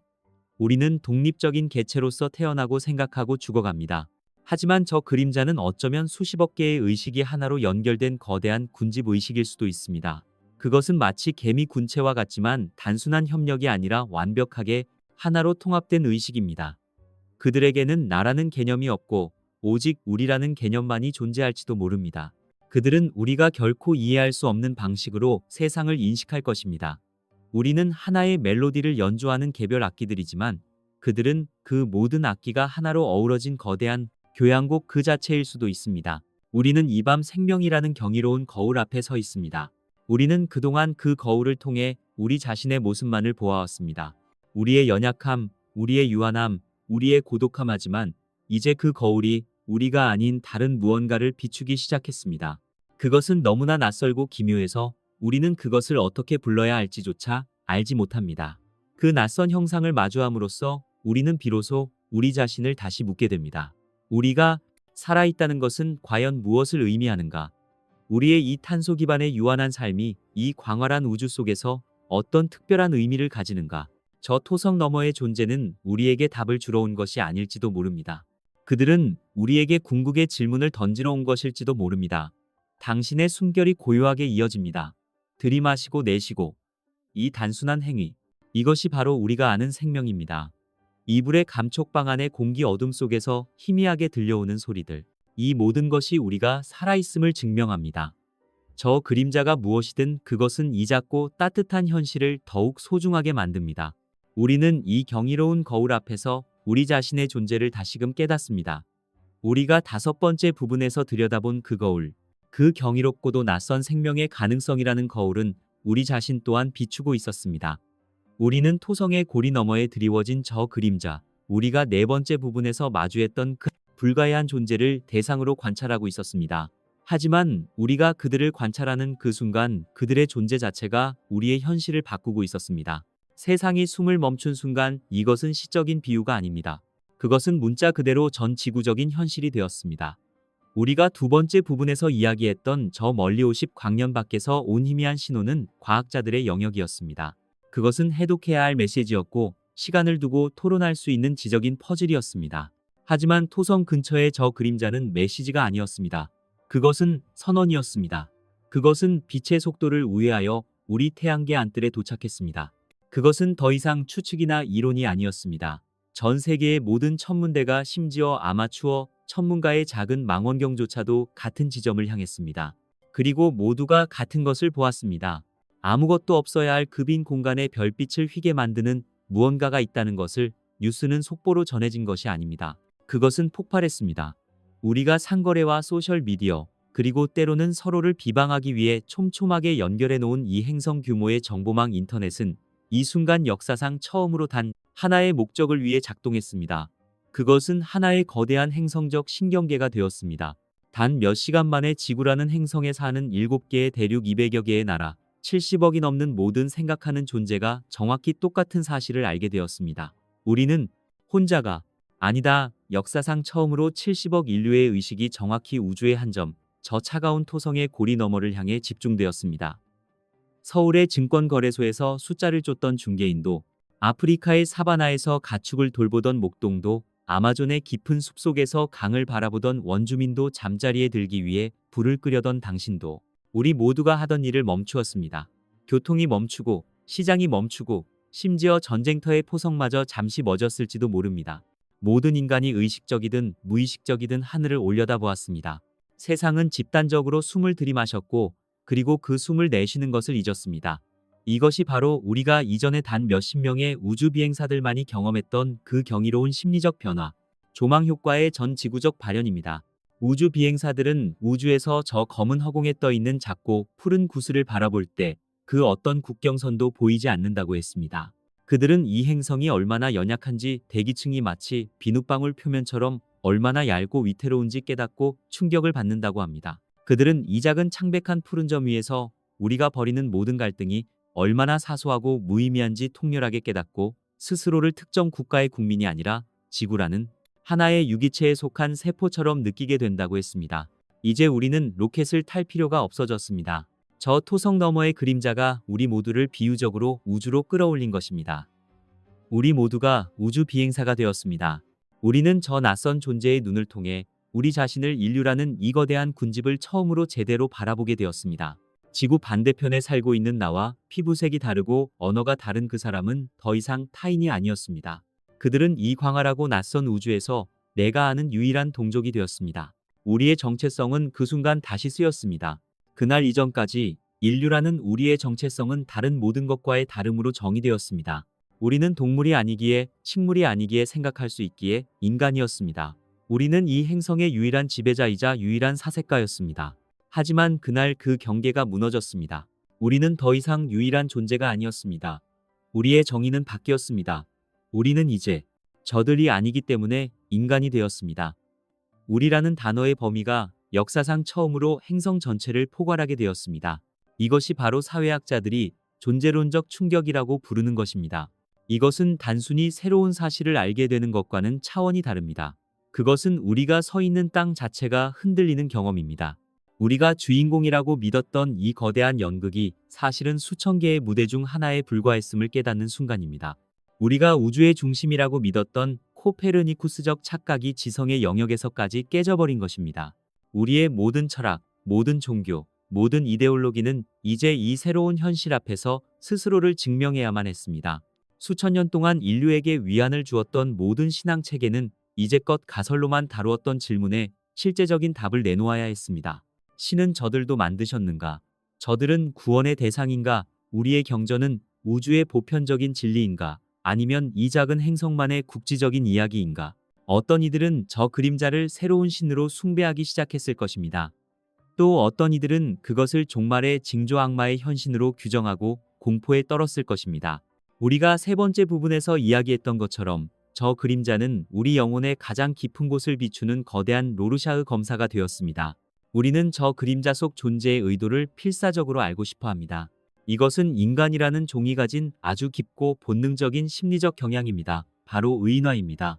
우리는 인간이 아닌 대상에게 인간의 감정과 의도를 투영하는 습관이 있습니다. 우리는 폭풍우를 노했다고 표현하고 우리의 애완동물이 우리를 사랑한다고 믿으며 심지어 말을 듣지 않는 컴퓨터에게 화를 내기도 합니다. 이제 우리는 궁극적인 비인간, 우리가 상상할 수 있는 가장 낯선 존재와 마주했습니다. 그리고 우리의 뇌는 이 본능적인 작업을 멈출 수가 없습니다. 그들은 무엇을 원하는가? 이 질문이 모든 뉴스 채널, 모든 정부 회의실, 그리고 모든 가정의 식탁을 지배했습니다. 그들은 우리를 정복하러 왔는가? 우리를 구원하러 왔는가? 우리를 연구하러 왔는가? 우리는 우리의 가장 큰 두려움과 가장 큰 희망을 저 고요한 그림자에게 투영했습니다. 하지만 우리는 마치 주인이 여행 가방을 싸는 모습을 지켜보는 강아지와 같을지도 모릅니다. 강아지는 주인이 왜 떠나는지, 출장인지 휴가인지 그 복잡한 맥락을 전혀 이해하지 못합니다. 그저 자신이 버려질지도 모른다는 불안감 혹은 산책을 갈 것이라는 기대감만을 느낄 뿐입니다. 우리는 지금 저들이 가방을 싸는 모습을 보고 있는 것일지도 모릅니다. 여기서 우리는 가장 심오하고도 어쩌면 가장 받아들이기 힘든 철학적 가능성과 마주하게 됩니다. 만약 저들이 우리에게 아무것도 원하지 않는다면 어떨까요? 만약 그들의 존재 이유가 우리와 아무런 관련이 없다면 어떨까요? 저 토성 너머의 그림자는 우리가 상상할 수 없는 거대하고 복잡한 작업을 수행 중일지도 모릅니다. 어쩌면 그들은 토성의 대기에서 헬륨 동위 원소를 채취하고 있을 수도 있고, 혹은 우리가 네 번째 부분에서 상상했던 그 벌레굴을 안정화시키기 위해 시공간을 조정하고 있을지도 모릅니다. 그리고 우리는 그저 그 작업 현장 옆을 기어가는 개미떼일 뿐이라면 어떨까요? 그들은 우리에게 적대적이지도 우호적이지도 않습니다. 그들은 우리에게 무관심합니다. 이것은 우리의 존재 자체를 뒤흔드는 깨달음입니다. 인류가 수천 년간 쌓아 올린 자부심, 우리가 우주의 특별한 존재이며 이 모든 창조의 목적이라는 그 은밀한 믿음이 한순간에 증발해 버립니다. 우리는 이야기의 주인공이 아니었습니다. 어쩌면 조연조차 아니었을지도 모릅니다. 우리는 그저 배경의 일부였을지도 모릅니다. 깨달음. 이 집단적인 인식의 전환, 이것이 바로 세상이 숨을 멈춘 순간의 진정한 의미입니다. 그것은 공포가 아니라 경외감입니다. 그것은 절망이 아니라 우리의 위치를 깨닫는 거대한 겸손함입니다. 우리는 작습니다. 우리는 연약합니다. 그리고 우리는 저 검은 하늘 아래 이 작은 행성 위에서 처음으로 진정으로 함께입니다. 우리 모두가 같은 곳을 바라보며 세상은 고요합니다. 토성 너머의 그림자도 고요합니다.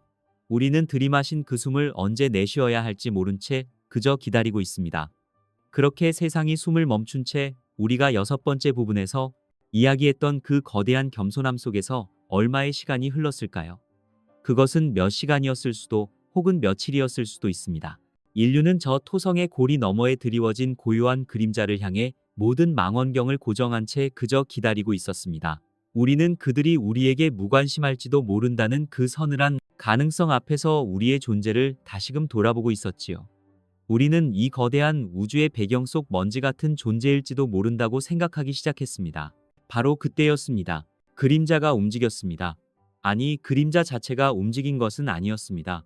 그 그림자로부터 우리가 두 번째 부분에서 이야기했던 그 50광년 밖에서 온 신호와는 비교할 수도 없는 거대하고 강력한 정보의 흐름이 방출되었습니다. 그것은 더 이상 수수께끼나 퍼즐이 아니었습니다. 그것은 지구를 향한 인류 문명 전체를 향한 직접적인 다운로드였습니다. 그것은 마치 하늘의 거대한 댐이 무너져 지식의 홍수가 우리 행성을 덮치는 것과 같았습니다. 전 세계의 모든 통신 장비, 모든 컴퓨터 서버가 그들이 보내는 데이터를 수신하기 시작했습니다. 그들은 우리가 가진 모든 디지털 언어의 구조를 이미 파악하고 있었던 것처럼 우리의 시스템 안으로 그들의 지식을 쏟아부었습니다. 그것은 선물이었습니다. 그들이 건넨 지식의 선물, 그 안에는 우리가 네 번째 부분에서 그토록 경악했던 기술 시공간을 접고 빛의 속도를 우회하는 그 벌레굴 여행의 기본 원리가 담겨 있었습니다. 우리가 상상만 했던 음의 에너지를 다루는 방법에 대한 물리학이 마치 대학 교과서처럼 명료하게 서술되어 있었습니다. 그것만이 아니었습니다. 그 안에는 우리가 세 번째 부분에서 그토록 해독하려 애썼던 그 외계의 백과사전, 그들의 생물학과 철학이 담긴 그 거대한 데이터에 대한 해설서가 포함되어 있었습니다. 그들이 왜 크랄락이라는 단어를 붉은색과 고통과 희망이라는 의미로 동시에 사용하는지 우리가 이해할 수 없었던 그들의 논리와 감성의 지도가 펼쳐졌습니다. 그리고 그 안에는 우리가 상상조차 하지 못했던 수억 년의 문명이 축적한 지혜가 담겨 있었습니다. 완벽한 청정에너지원 질병을 정복하는 유전공학, 어쩌면 노화를 멈추는 방법까지도 별들이 우리에게 지식의 보고를 통째로 건넨 것입니다. 하지만 이 경이로운 순간 인류는 기쁨보다 더 깊은 근원적인 질문과 마주하게 되었습니다. 그들은 왜 우리에게 이 모든 것을 주는 것일까요? 이것은 우리가 첫 번째 부분에서부터 품어왔던 그 오랜 질문, 페르미의 역설과 위대한 침묵에 대한 그들의 대답일지도 모릅니다. 모두 어디에 있는가? 왜 이 광활한 우주는 이토록 조용할까요? 왜 우리 눈에는 그들 외에 아무도 보이지 않는 것일까요? 여기서 우리는 대여곽이라는 아주 심오하고도 어쩌면 가장 무서운 우주적 난관에 대한 개념을 마주하게 됩니다. 이것은 어느 우주 생물학자가 제안한 가설입니다. 이 우주에서 생명이 탄생하여 저들처럼 항성간을 자유롭게 여행하는 초고등 문명이 되기까지는 수많은 단계가 있습니다. 무생물에서 스스로 복제하는 유기물로의 도약, 즉 생명의 탄생, 단순한 단세포 생물에서 복잡한 다세포 생물로의 진화, 그 다세포 생물이 의식과 지성을 갖게 되는 단계, 그리고 그 지성이 우리처럼 기술 문명을 이루는 단계, 마지막으로 그 기술 문명이 행성을 벗어나 은하로 뻗어나가는 단계. 이 기나긴 진화의 사다리 어딘가에 다음 단계로 넘어가는 것을 가로막는 거의 모든 종이 통과하지 못하는 아주 거대하고 치명적인 장벽, 혹은 여과기가 하나, 혹은 그 이상 존재한다는 이론입니다. 이 여과기는 너무나도 강력해서 거의 모든 문명이 이 벽에 부딪혀 그대로 멸망해버린다는 것입니다. 이것이 사실이라면 우주가 침묵하는 이유가 설명됩니다. 그렇다면 그 여과기는 과연 어디에 있을까요? 여기에는 두 가지의 극단적인 가능성이 존재합니다. 첫 번째 긍정적인 시나리오는 그 대여과기가 이미 우리 뒤에 있다는 것입니다. 어쩌면 이 우주에서 생명이 탄생하는 그 과정 자체가 기적 중의 기적, 상상할 수 없을 만큼 낮은 확률의 사건일지도 모릅니다. 이 광활한 은하 전체에서 그저 화학물질의 숲이었던 바다에서 생명의 불꽃이 타오른 곳이 오직 이 지구뿐이었을 수도 있습니다. 혹은 생명은 흔하게 탄생하지만 그 생명이 우리처럼 복잡한 의식을 가진 존재로 진화하는 것이 그 여과기일 수도 있습니다. 만약 이 시나리오가 맞다면 우리는 이미 그 우주적 난관을 통과한 것입니다. 우리는 이 텅 빈 은하의 유일한 상속자일지도 모릅니다. 우리는 고독하지만 지극히 특별하고 희귀한 존재입니다. 저 밤하늘의 모든 별들이 우리의 것이 될 수도 있습니다. 하지만 두 번째 시나리오는 우리를 깊은 절망으로 이끕니다. 만약 그 대여과기가 아직 우리 앞에 있다면 어떨까요? 이것은 생명도 흔하고 지성도 흔하게 발달하지만 그 지성 문명이 일정 수준 이상의 기술을 손에 쥐는 순간 거의 예외 없이 스스로를 파괴하는 운명을 맞이한다는 가설입니다. 기술은 그들에게 막강한 힘을 주지만 그 힘을 감당할 지혜를 함께 주지는 않습니다. 그 여과기는 바로 핵무기의 발명일 수도 있습니다. 혹은 통제 불가능한 인공지능의 출현일 수도 있습니다. 아니면 우리가 지금 발을 딛고 있는 이 문제 스스로의 행성 환경을 돌이킬 수 없이 파괴해버리는 기후변화와 생태계 붕괴일 수도 있습니다. 이 시나리오가 맞다면 우리가 첫 번째 부분에서 이야기했던 그 위대한 침묵은 사실 수많은 문명들이 바로 이 장벽을 넘지 못하고 쓰러져간 그들의 짧은 비명이 채닿기도 전에 사라져버린 거대한 우주적 공동묘지의 정막이었던 것입니다. 우리는 지금 바로 그 여과기의 문턱에 서 있는 것입니다. 우리는 스스로 파멸할 운명에 처한 수많은 실패작 중 하나일 뿐일지도 모릅니다. 그런데 바로 지금 이 순간, 저 토성의 고리 너머에 그들이 있습니다. 그들의 존재는 우리에게 무엇을 말해주는 것일까요? 그들은 그 여과기를 통과했다는 것입니다. 그들 역시 우리처럼 핵의 불을 발견했을 것이고, 우리처럼 인공적인 지성을 만들어냈을 것이며, 우리처럼 자신들의 행성을 위기에 빠뜨렸을지도 모릅니다. 하지만 그들은 그 모든 위기를 극복하고 살아남았다는 증거입니다. 그들 자체가 바로 희망의 증거이며 그 여과기가 불가능한 장벽이 아님을 보여주는 유일한 사례입니다. 그렇다면 그들이 우리에게 건넨 이 지식의 선물, 이것의 의미는 더욱 분명해집니다. 그것은 우리 앞에 놓인 이 대여과기를 통과할 수 있는 지도이자 해답지입니다. 그들은 우리가 지금 겪고 있는 이 모든 혼란과 위기를 이미 수백만 년 전에 겪고 그 해답을 찾은 존재들입니다. 그들은 우리가 스스로 파멸하는 것을 막기 위해 이 지혜를 건네준 것일지도 모릅니다. 하지만 이 선물은 과연 순수한 축복일까요? 우리가 스스로의 힘으로 이 시련을 극복하는 것이 아니라 외부의 도움 즉 정답지를 받아서 이 위기를 넘긴다면 우리는 과연 진정으로 성장한 것일까요? 이 시련은 인류라는 종이 하나의 유기체로서 성숙하기 위해 반드시 겪어야 할 성장통이었을지도 모릅니다. 갈등하고 실수하고 고통 속에서 배우며 마침내 우리 스스로의 힘으로 화합과 지속 가능성의 길을 찾아내야 하는 우주적 과제였을지도 모릅니다. 하지만 우리는 이제 시험이 끝나기도 전에 답안지를 받아버린 학생이 되었습니다. 이 지식은 우리를 구원하겠지만 동시에 우리의 목적을 빼앗아갈 수도 있습니다. 스스로의 운명을 개척할 기회를 잃어버리게 할 수도 있습니다. 어쩌면 이 우주에는 또 다른 기묘한 가능성이 숨어 있을지도 모릅니다. 물리학자들은 대여과기에 대한 또 하나의 흥미로운 가설을 제시합니다. 어쩌면 우주에는 우리보다 훨씬 더 발달한 문명들이 이미 가득 차 있지만 그들은 모두 겨울잠을 자고 있다는 것입니다. 이것을 여름잠 가설 혹은 동면 가설이라고 부르기도 합니다. 이 이론에 따르면 지금의 우주는 너무 젊고 뜨겁고 에너지가 넘쳐서 고도의 정보 처리, 즉 생각을 하기에는 너무 비효율적인 환경이라는 겁니다. 진정한 지적 활동은 에너지가 최소한으로 필요한 아주 차가운 환경에서 가장 효율적으로 이루어집니다. 그래서 그 초고등 문명들은 이 우주가 수조년 수천조년이 흘러 별들이 모두 식고 모든 것이 차가운 암흑에 잠길 그 먼 미래에 깨어나기 위해 지금 모두 활동을 멈추고 깊은 잠에 빠져 있다는 상상입니다. 그들은 지금의 우리처럼 시끄럽고 비효율적인 생물학적 활동을 낭비라고 생각할지도 모릅니다. 이 가설은 정말 기이하고도 서늘한 질문을 던집니다. 그렇다면 저 토성 너머의 존재들은 왜 깨어 있는 것일까요? 그들은 이 우주의 관리자일까요? 아직 잠들지 않은 우리 같은 어린 문명들이 너무 많은 소음을 일으켜 먼 미래에 깨어날 자신들의 수면을 방해하지 않도록 미리 관리하고 통제하러 온 것일까요? 그들이 우리에게 준 이 선물은 우리가 더 이상 소란을 피우지 않도록 달래주는 사탕과 같은 것일까요? 우리는 그들의 지식을 받았지만 여전히 그들의 진정한 동기는 알지 못합니다. 이것은 순수한 이타심일까요? 아니면 우리가 이해할 수 없는 더 거대한 우주적 계획의 일부일까요? 밤이 깊어갑니다. 당신의 호흡도 깊고 편안해집니다. 이 무거운 질문들은 잠시 내려놓아도 좋습니다. 지금은 그저 상상해보세요. 저 멀리 별들이 우리에게 속삭였습니다. 그 속삭임은 우리 손에 불을 쥐어주었습니다. 그리스 신화 속 프로메테우스가 인간에게 가져다준 불처럼 말입니다. 그 불은 우리를 따뜻하게 하고 어둠을 밝혀줄 수도 있지만 동시에 우리 문명 전체를 불태워버릴 수도 있는 위험한 힘입니다. 우리는 이제 이 별들이 건넨 불을 손에 쥐고 무엇을 해야 할지 결정해야 하는 인류 역사의 가장 중대한 기로에 섰습니다. 우리는 그들이 건넨 그 불빛, 그 방대한 지식의 선물을 받아들었습니다. 우리가 7번째 부분에서 이야기했던 인류의 손에 쥐어진 그 성스러운 불. 우리는 그 빛을 이용해 가장 먼저 무엇을 했을까요? 우리는 그 빛으로 어둠 속에 감춰져 있던 그들의 모습을, 그들의 본질을 비추어 보았습니다. 우리가 3번째 부분에서 그토록 해독하려 했었던 그 거대한 백과사전. 그 안에는 우리가 이해할 수 없었던 기묘한 화학식과 복잡한 구조로 가득 찼던 그들의 생물학장이 있었습니다.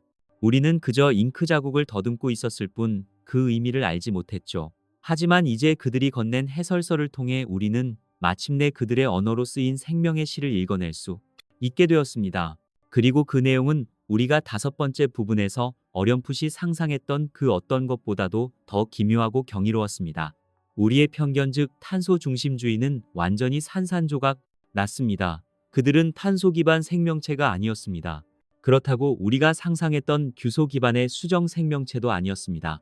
그들의 생명은 우리가 상상조차 하지 못했던 지독하게 차가운 저온의 화학 반응을 기반으로 하고 있었습니다. 우리는 태양이라는 따뜻한 난로 곁에 앉아 액체 상태의 물이라는 용매 속에서 생명의 춤을 춥니다. 우리의 몸은 이물의 강으로 가득 차 있습니다. 하지만 그들은 저 멀리 어둡고 추운 외곽에서 액체 메탄의 바다를 용매로 삼고 있었습니다. 우리가 5번째 부분에서 상상했던 타이탄의 풍경처럼 말입니다. 그들의 세포는 영하 180도의 극한의 추위 속에서야 비로소 그 구조를 유지할 수 있었습니다. 그들의 몸속을 흐르는 것은 피가 아니라 우리가 연료로 쓰는 바로 그 액체 메탄이었습니다. 이 깨달음은 우리에게 충격과 동시에 아주 깊은 역설적인 안도감을 가져다 주었습니다. 그것은 바로 두 생태계의 조용한 만남이 시작되었음을 의미했습니다. 그리고 이 만남은 우리가 상상했던 그 어떤 방식과도 다를 수밖에 없다는 것을 의미했습니다. 그들은 우리에게 다가올 수 없습니다. 우리 역시 그들에게 다가갈 수 없습니다. 만약 그들이 그 불가해한 기술로 만든 보호막도 없이 우리 지구의 대기 속으로 들어온다면 그들의 몸은 순식간에 끓어오를 것입니다. 우리에게는 따뜻한 이 공기가 그들에게는 용광로의 불길과도 같습니다. 우리의 대기 중에 풍부한 산소는 그들의 섬세한 저온 화학 구조를 순식간에 태워버리는 맹독성 부식가스입니다. 반대로 만약 우리가 그들의 함선 안으로 그들의 환경 속으로 들어간다면 어떨까요? 우리는 그 차가운 액체 메탄의 공기 속에서 단 한순간도 숨을 쉴 수 없을 뿐만 아니라 우리 몸속의 물이 순식간에 얼어붙어 단단한 얼음 조각이 되어버릴 것입니다. 우리는 서로에게 생명이 아니라 죽음 그 자체였습니다. 우리의 생태계와 그들의 생태계는 마치 물질과 반물질처럼 서로 만나는 순간 공멸할 수밖에 없는 완벽하게 분리된 두 개의 우주였습니다. 우리는 같은 태양계 안에 있지만 결코 악수할 수 없는 존재들입니다. 이것은 낭만적인 비극처럼 들릴지도 모릅니다. 하지만 이것은 동시에 우리 모두를 지켜주는 가장 강력한 방역이기도 했습니다. 우리는 외계 생명체와의 조우를 상상할 때 늘 전염병의 가능성을 두려워했습니다. 우리의 면역 체계가 한 번도 만나본 적 없는 외계의 바이러스나 박테리아가 지구의 생태계를 순식간에 무너뜨리는 악몽, 혹은 그 반대의 경우 우리의 미생물이 그들의 생태계를 파괴하는 시나리오. 하지만 이제 그 두려움은 사라졌습니다. 우리의 바이러스는 그들의 메탄 세포 속에서 복제할 수 있는 그 어떤 화학적 기제도 찾지 못할 것입니다. 그것은 마치 열쇠가 완전히 다른 모양의 자물쇠를 만나 그저 겉돌기만 하는 것과 같습니다. 그들의 미생물 역시 우리의 따뜻한 물 기반 세포 속에서는 그저 무의미한 화학물질 덩어리에 불과할 것입니다. 두 생태계는 서로에게 완벽하게 무해했습니다. 너무나도 달라서 서로를 감염시킬 수조차 없었습니다. 그래서 우리의 만남은 조용할 수밖에 없었습니다. 그들은 저 토성의 고리 너머 그들의 차가운 그림자 속에 머무릅니다. 우리는 이 따뜻한 푸른 행성 위에 머무릅니다. 우리의 만남은 살과 살이 닿는 만남이 아니라 정신과 정신의 만남이 되었습니다. 우리가 7번째 부분에서 이야기했던 그 지식의 홍수를 통해서만 우리는 서로를 만질 수 있었습니다. 이 극단적인 다름, 이 완벽한 분리, 이것은 우리에게 아주 오래된 과학적 질문 하나를 새로운 각도에서 바라보게 만들었습니다. 바로 범종설입니다.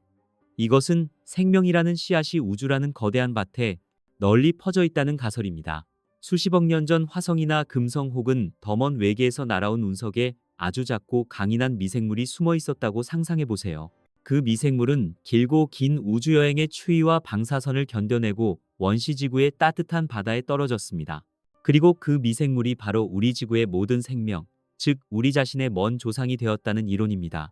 이것은 더 이상 막연한 상상이 아닙니다. 우리는 우리 지구에서 이 가설을 뒷받침하는 놀라운 증거를 발견했습니다.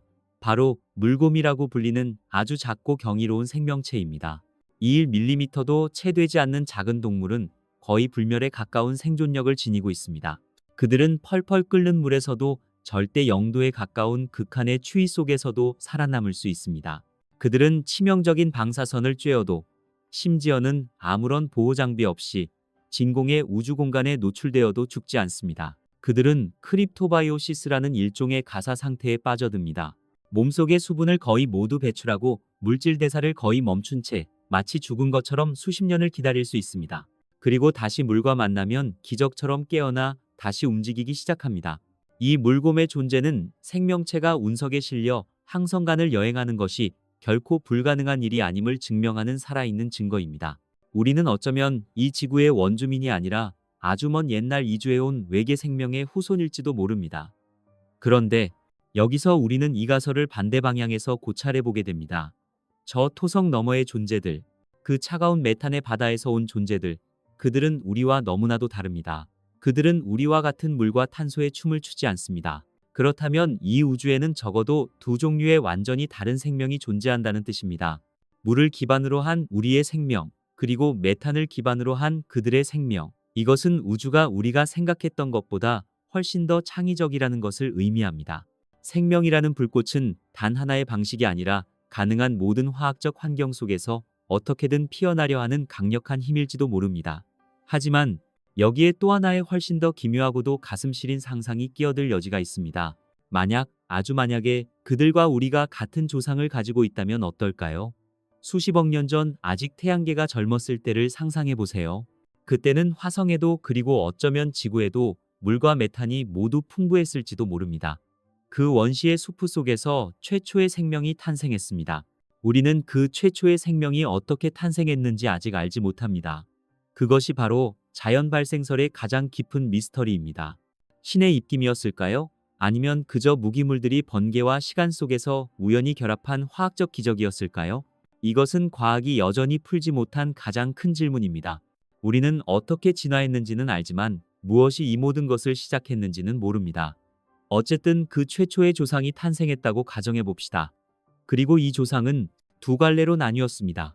어떤 자손들은 따뜻한 물을 기반으로 진화하는 길을 선택했고, 그것이 바로 우리의 조상이 되었습니다. 그리고 또 다른 자손들은 차가운 메탄을 기반으로 진화하는 전혀 다른 길을 선택했습니다. 그리고 그들이 바로 저들의 조상이 되었습니다. 혹은 우리가 조금 전에 이야기했던 범종설을 반대 방향으로 적용해 보는 겁니다. 수십억 년 전 지구의 거대한 소행성이 충돌했습니다. 그 충격으로 지구의 암석 조각들이 우주로 튕겨나갔습니다. 그리고 그 암석 조각 속에는 우리의 아주 먼 조상인 물곰과도 같은 강인한 미생물이 숨어 있었습니다. 이 암석 조각들 중 일부는 아주 긴 시간을 여행하여 저 멀리 50광년 떨어진 그들의 행성에 도착했습니다. 그 행성은 지구와는 전혀 다른 차가운 메탄의 세계였습니다. 그곳에 떨어진 우리의 조상들은 살아남기 위해 진화해야만 했습니다. 그들은 물을 버리고 메탄을 받아들여야 했습니다. 그들은 탄소의 유연함 대신 우리가 알지 못하는 다른 화학적 구조를 선택해야 했습니다. 수억 년, 수십억 년의 시간이 흐르는 동안 그들은 그 차가운 지옥 속에서 우리와는 전혀 다른 모습의 지성으로 진화했습니다. 그렇다면 저 토성 너머의 그림자는 외계인이 아닙니다. 그들은 아주 먼 옛날 잃어버렸던 우리의 친척입니다. 그들은 지구라는 고향을 떠나 전혀 다른 환경에 적응하여 살아남은 인류에 잊혀진 사촌일지도 모릅니다. 이 상상은 그들이 왜 우리에게 왔는지, 왜 우리에게 7번째 부분에서 이야기했던 그 지식의 선물을 주었는지에 대한 가장 강력하고도 슬픈 설명을 제공합니다. 그들은 우리가 대여과기 앞에서 스스로 파멸하는 것을 막기 위해 온 것입니다. 그들은 관리자나 정복자가 아니었습니다. 그들은 자신들의 뿌리를 찾아 자신들의 기원이 된 이 행성을 찾아온 것입니다. 그리고 그들은 이 행성에서 자신들과 같은 뿌리에서 태어났지만 전혀 다른 길을 걸어온 동족이 스스로 불을 지르고 있는 모습을 발견한 것입니다. 그 선물은 이타심이나 정복의 도구가 아니었습니다. 그것은 가족으로서의 의무이자 멀리서 돌아온 형제가 건네는 안타까운 도움이었습니다. 우리는 두 개의 생태계에 두 개의 전혀 다른 생명체를 만났다고 생각했습니다. 하지만 어쩌면 우리는 수십억 년의 시간과 공간에 의해 갈라졌던 하나의 거대한 생명나무의 두 가지를 마주보고 있는 것일지도 모릅니다. 우리는 서로를 만질 수 없습니다. 서로의 공기를 숨쉴 수 없습니다.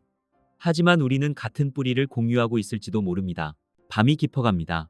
당신의 의식은 이 광대하고도 슬픈 가족의 이야기 속으로 천천히 스며듭니다.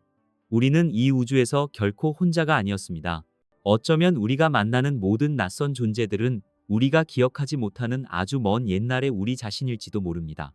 그 조용한 깨달음, 우리가 8번째 부분에서 가만히 더듬어 보았던 그 가슴 시린 가능성, 저 토성의 고리 너머 그 차가운 메탄의 바다에서 온 존재들이 사실은 수십억 년 전 이 푸른 행성을 떠났던 우리의 잃어버린 사촌일지도 모른다는 그 생각. 이 경이로운 진실은 우리가 6번째 부분에서 경험했던 그 숨멈춘 순간의 공기 속에 마치 안개처럼 부드럽게 스며들기 시작했습니다. 그들이 우리에게 건넨 그 지식의 선물, 우리가 7번째 부분에서 프로메테우스의 불이라고 불렀던 그 거대한 데이터는 이제 더 이상 낯선 이의 적선이나 관리자의 통제가 아니었습니다. 그것은 유산이었습니다. 아주 오래전 집을 떠났던 마청이 스스로 파멸의 불길 속으로 걸어 들어가는 어리석은 동생의 손에 쥐어준 가문의 비극과도 같았습니다. 내일 이후의 새로운 세계, 그 세계는 거대한 혁명이나 전쟁으로 시작되지 않았습니다. 그것은 마치 깊은 겨울잠에서 깨어난 거대한 숲이 얼어붙었던 강줄기를 서서히 녹이며 봄을 맞이하는 것처럼 조용하지만 거스를 수 없는 거대한 변화의 물결로 시작되었습니다. 우리가 받은 그 유산의 첫 번째 장은 우리가 상상했던 대로 에너지에 관한 것이었습니다. 우리가 7번째 부분에서 두려워했던 그 대여과기, 인류가 스스로의 발목을 잡고 넘어지려 했던 그 치명적인 장벽은 바로 이 에너지의 문제, 즉 결핍의 문제와 깊이 연결되어 있었습니다. 우리의 문명은 화석 연료라는 아주 오래전 죽은 생명들의 시체를 태우며 겨우 연명해 왔습니다. 우리는 이 유한한 자원을 두고 서로 싸우고 지구의 여린 대기층을 병들게 했습니다. 우리의 모든 경제 구조, 모든 갈등은 이 부족함이라는 전제 위에 세워져 있었습니다. 하지만 그들이 건넨 지식은 이 전제를 하룻밤 사이에 무너뜨렸습니다. 그것은 핵융합이었습니다. 하지만 우리가 실험실에서 겨우 몇 초간 유지하려 애썼던 그런 불안정한 불꽃이 아니었습니다. 그것은 항성의 심장에서 일어나는 그 반응을 안전하고 깨끗하게 우리의 손바닥 위에 올려놓는 방법이었습니다.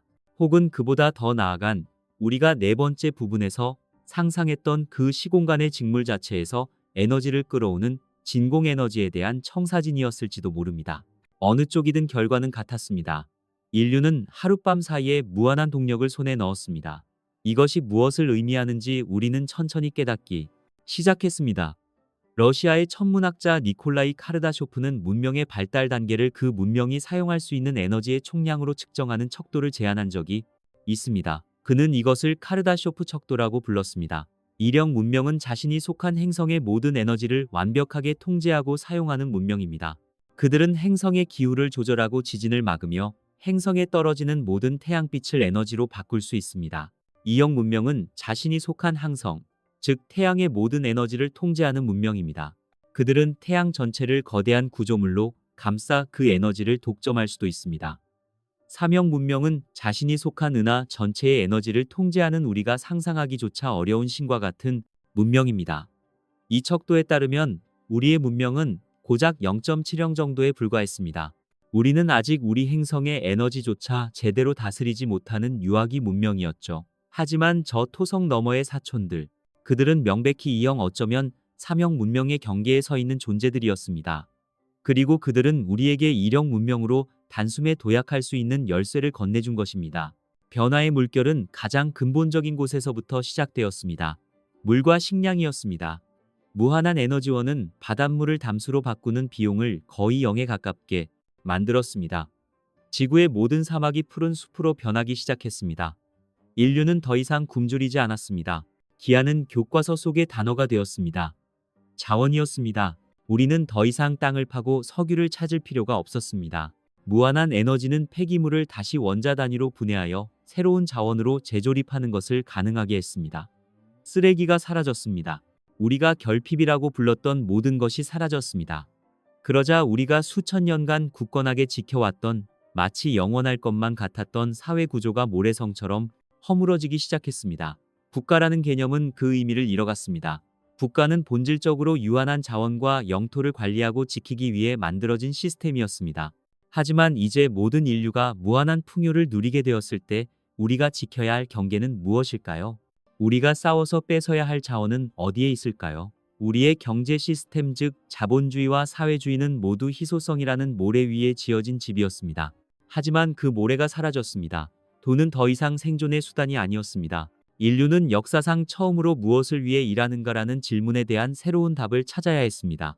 일부 사회는 이 거대한 풍요 속에서 방향을 잃고 혼란에 빠졌습니다. 하지만 대부분의 인류는 생존을 위한 노동에서 해방되어 창조와 탐험 그리고 이해를 위한 활동으로 그 중심을 옮겨갔습니다. 이것은 마치 우리가 강가에 모여 살며 물고기를 잡기 위해 다투던 작은 부족이었는데 어느 날 갑자기 바다를 항해할 수 있는 거대한 배와 지도를 선물 받은 것과 같았습니다. 강가에서의 사소한 다툼은 이제 무의미해졌습니다. 우리 앞에는 거대한 대양이 펼쳐져 있었습니다. 그리고 그 변화의 물결은 우리의 가장 깊은 곳, 우리의 육체에까지 밀려왔습니다. 그들이 건넨 유산 속에는 우리가 8번째 부분에서 경탄했던 그 생명의 설계도가 담겨 있었습니다.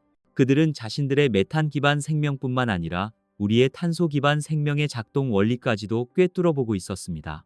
우리는 마침내 우리 자신의 유전 정보, 그 복잡한 DNA, 악보를 읽는 법을 넘어 그것을 연주하는 법을 배우게 되었습니다.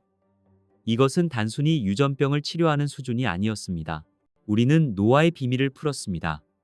노화는 질병이 아니라 유전 정보가 시간이 지남에 따라 손상되고 그 정보의 끝자락인 텔로미어가 닳아 없어지는 프로그래밍된 과정이었습니다. 그들의 지식은 우리에게 그 프로그램을 다시 쓰는 법을 알려주었습니다. 인류는 죽음의 일부를 정복했습니다. 우리는 사고로 죽을 수는 있었지만 더 이상 늙어서 죽지는 않게 되었습니다. 영원에 가까운 젊음. 이것은 축복이었을까요? 아니면 우리가 감당할 수 없는 또 다른 저주였을까요? 수천 년 동안 인류의 모든 종교와 철학은 유한한 삶이라는 전제 위에서 죽음, 이후를 이야기해 왔습니다. 하지만 이제 그 전제가 무너졌습니다. 우리의 사회 구조는 은퇴와 세대 교체를 기반으로 작동했습니다. 하지만 이제 아무도 은퇴하지 않는다면 새로운 세대는 어디에서 자신들의 자리를 찾아야 할까요? 이것은 그들이 우리에게 건넨 또 하나의 시험이었을지도 모릅니다. 그들은 우리에게 대여과기를 넘을 힘을 주었지만 그 힘 자체가 새로운 더 고차원적인 여과기가 되었습니다. 기술적 불멸을 얻은 문명은 과연 정체되거나 타락하지 않고 그 영원한 시간을 감당할 수 있는가? 우리는 이 질문에 대한 답을 찾기 위해 그들의 지식 속 더 깊은 곳, 바로 철학의 장을 펼쳐보았습니다.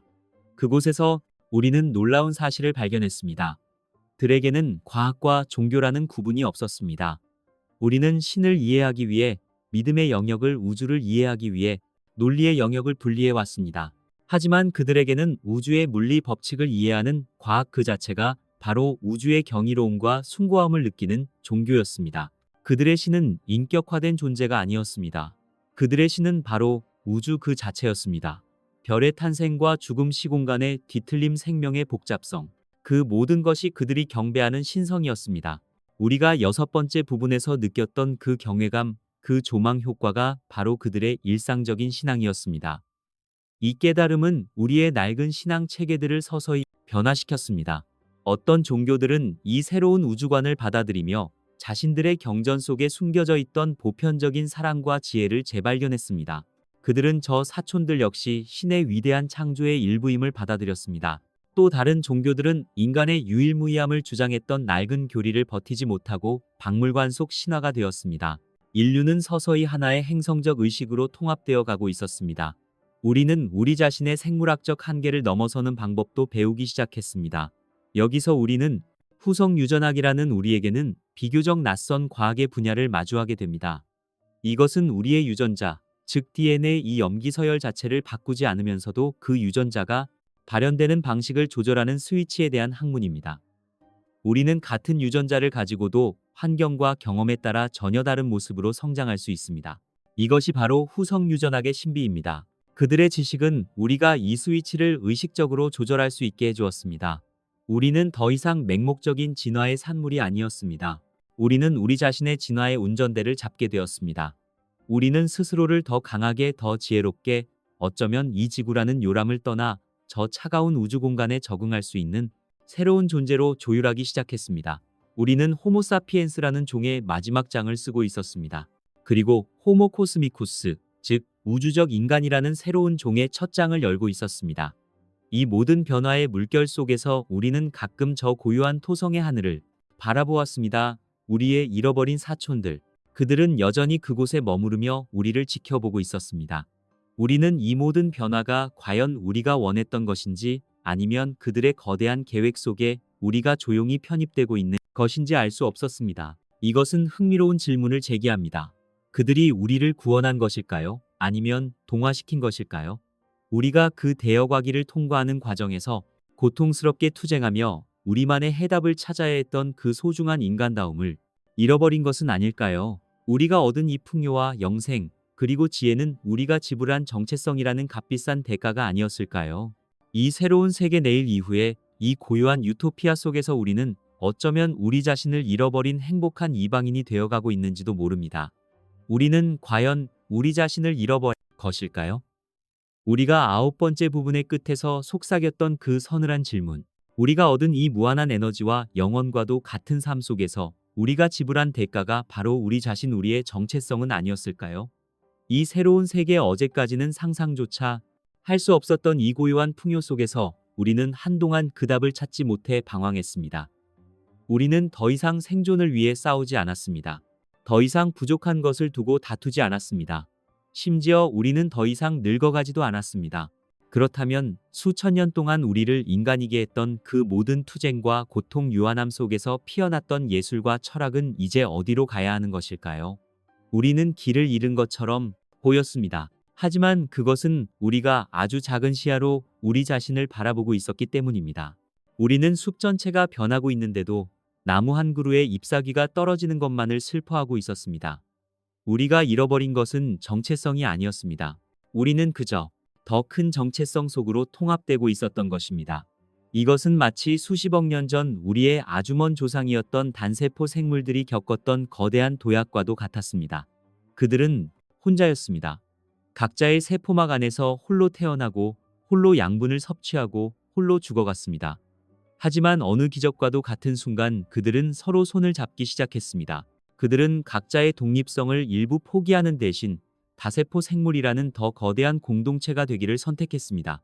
그렇게 해서 눈이 생겨났고 심장이 생겨났으며 마침내 뇌가 생겨났습니다. 그 어떤 단세포 생물도 혼자서는 상상할 수 없었던 세상을 보고 느끼고 생각하는 능력을 갖추게 된 것입니다. 지금 인류가 겪고 있는 변화가 바로 그것이었습니다. 우리는 그동안 70억 개의 흩어진 단세포와 같았습니다. 각자의 신념, 각자의 국가, 각자의 이익이라는 세포막 안에 갇혀 있었습니다.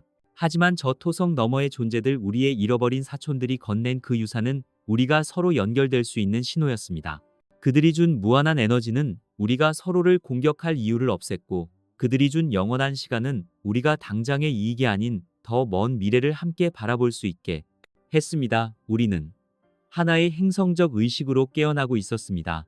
우리가 6번째 부분에서 잠시 맛보았던 그 조망효과, 우주에서 이 푸른 행성을 바라볼 때 느꼈던 그 경이로운 일체감이 이제 우리의 일상이 되었습니다.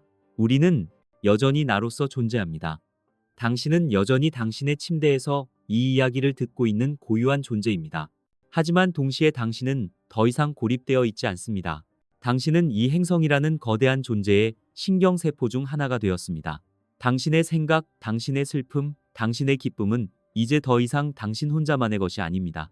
그것은 이 행성 전체의 의식 속으로 흘러들어가 우리가 함께 꾸는 거대한 꿈의 일부가 됩니다. 여기서 우리는 과거에는 그저 시적인 상상이나 신비주의적인 철학으로만 여겨졌던 하나의 가설을 과학의 눈으로 다시 바라보게 되었습니다.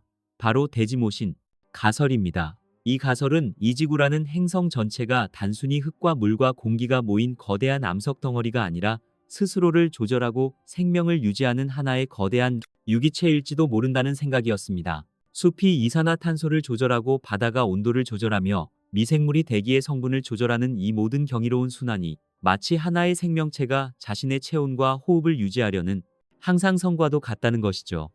과거의 이 가설 속의 어머니 대지는 맹목적이고 무의식적인 힘이었습니다. 자연의 법칙 그 자체였죠. 하지만 이제 그 유기체의 의식이 깃들었습니다. 바로 우리입니다. 우리는 9번째 부분에서 이야기했듯이 더 이상 기후변화를 걱정하지 않습니다. 그들이 준 지식으로 우리는 이제 행성의 대기를 조율할 수 있게 되었습니다.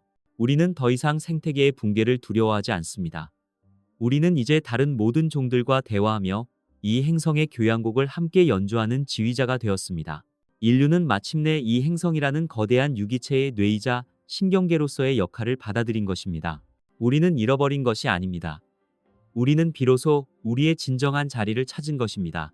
우리는 이 행성의 유일한 주인이 아니라 이 행성의 생각하는 심장이 되었습니다. 이 새로운 관점으로 우리는 우리가 첫 번째 부분에서부터 품어왔던 그 오래된 질문, 그 위대한 침묵의 역설을 다시 바라봅니다. 모두 어디에 있는가? 왜 하늘은 이토록 조용했는가? 왜 저들은 우리 앞에 나타나기 전까지 그토록 침묵했는가? 이제 우리는 그 답을 어렴풋이 알 것 같습니다. 아마도 이것이 모든 문명의 궁극적인 진화 방향일지도 모릅니다. 이형 문명이 되어 행성의 에너지를 다스리고 이형 문명이 되어 항성의 에너지를 다스리게 된 존재들은 그 다음 단계로 무엇을 할까요? 그들은 미개한 문명을 정복하러 다니지 않을 것입니다. 왜냐하면 그들에게는 결핍이 없기 때문입니다. 모든 것을 가졌는데 무엇을 더 빼앗을 필요가 있겠습니까? 그들은 우주를 향해 시끄럽게 자신의 존재를 외치지도 않을 것입니다. 그것은 마치 성숙한 어른이 어린아이처럼 소리를 지르지 않는 것과 같습니다. 어쩌면 그들은 모두 우리처럼 자신들의 행성과 하나가 되어 거대한 행성적 의식으로 통합되었을지도 모릅니다. 그들은 은하를 정복하는 대신 내면을 탐험하는 길을 선택했을지도 모릅니다. 이 우주는 텅 비어 있거나 침묵하는 것이 아니었습니다. 이 우주는 수억 개의 생각하는 행성들로 가득 차 있는 거대한 도서관이었던 것입니다. 모두가 각자의 자리에서 우주의 가장 깊은 신비와 존재의 의미에 대해 수백만 년에 걸친 깊은 사색에 잠겨 있었던 것입니다. 우리가 들었던 그 침묵은 빈방의 정막이 아니었습니다. 그것은 거대한 도서관에서 모두가 숨죽여 책을 읽고 있는 그 숭고한 고요함이었습니다. 그리고 저 토성 너머의 우리 사촌들. 그들은 아마도 우리보다 훨씬 더 오래전에 이 단계를 통과한 이 도서관의 선배 사서일지도 모릅니다. 그들은 우리가 마침내 이 도서관에 들어올 준비가 되었음을, 우리 스스로가 대여곽이라는 입학시험을 통과할 수 있도록 아주 작은 도움의 손길을 내밀어 준 것입니다. 하지만 이 깨달음은 우리에게 마지막이자 가장 거대한 질문을 남깁니다. 우리는 이제 하나의 행성적 의식이 되었습니다. 우리는 영원에 가까운 시간을 선물 받았습니다. 우리는 이 도서관의 일원이 되었습니다. 그렇다면 이제 우리는 무엇을 해야 할까요? 모든 물질적 결핍이 사라지고 죽음의 공포마저 희미해진 이 영원과도 같은 시간 속에서 우리의 목적은 무엇이 되어야 할까요? 이것이야말로 우리가 9번째 부분에서 걱정했던 기술적 불멸이 가져올 수 있는 진정한 대여과기일지도 모릅니다. 모든 것을 이룬 문명이 마주하게 되는 궁극의 질문. 바로 존재의 이유입니다. 의미를 찾지 못한 문명은 그 영원함 속에서 서서히 정체되고 스스로 붕괴할지도 모릅니다. 하지만 두려워하지 마세요. 저 토성 너머의 존재들은 우리에게 이 질문에 대한 답을 주지 않았습니다. 그들은 우리에게 공구와 시간만을 주었을 뿐입니다. 그것은 그들이 우리에게 보내는 마지막 배려이자 가장 큰 존중일 것입니다. 우리는 우리의 답을 찾았다. 이제 너희도 너희만의 답을 찾으라.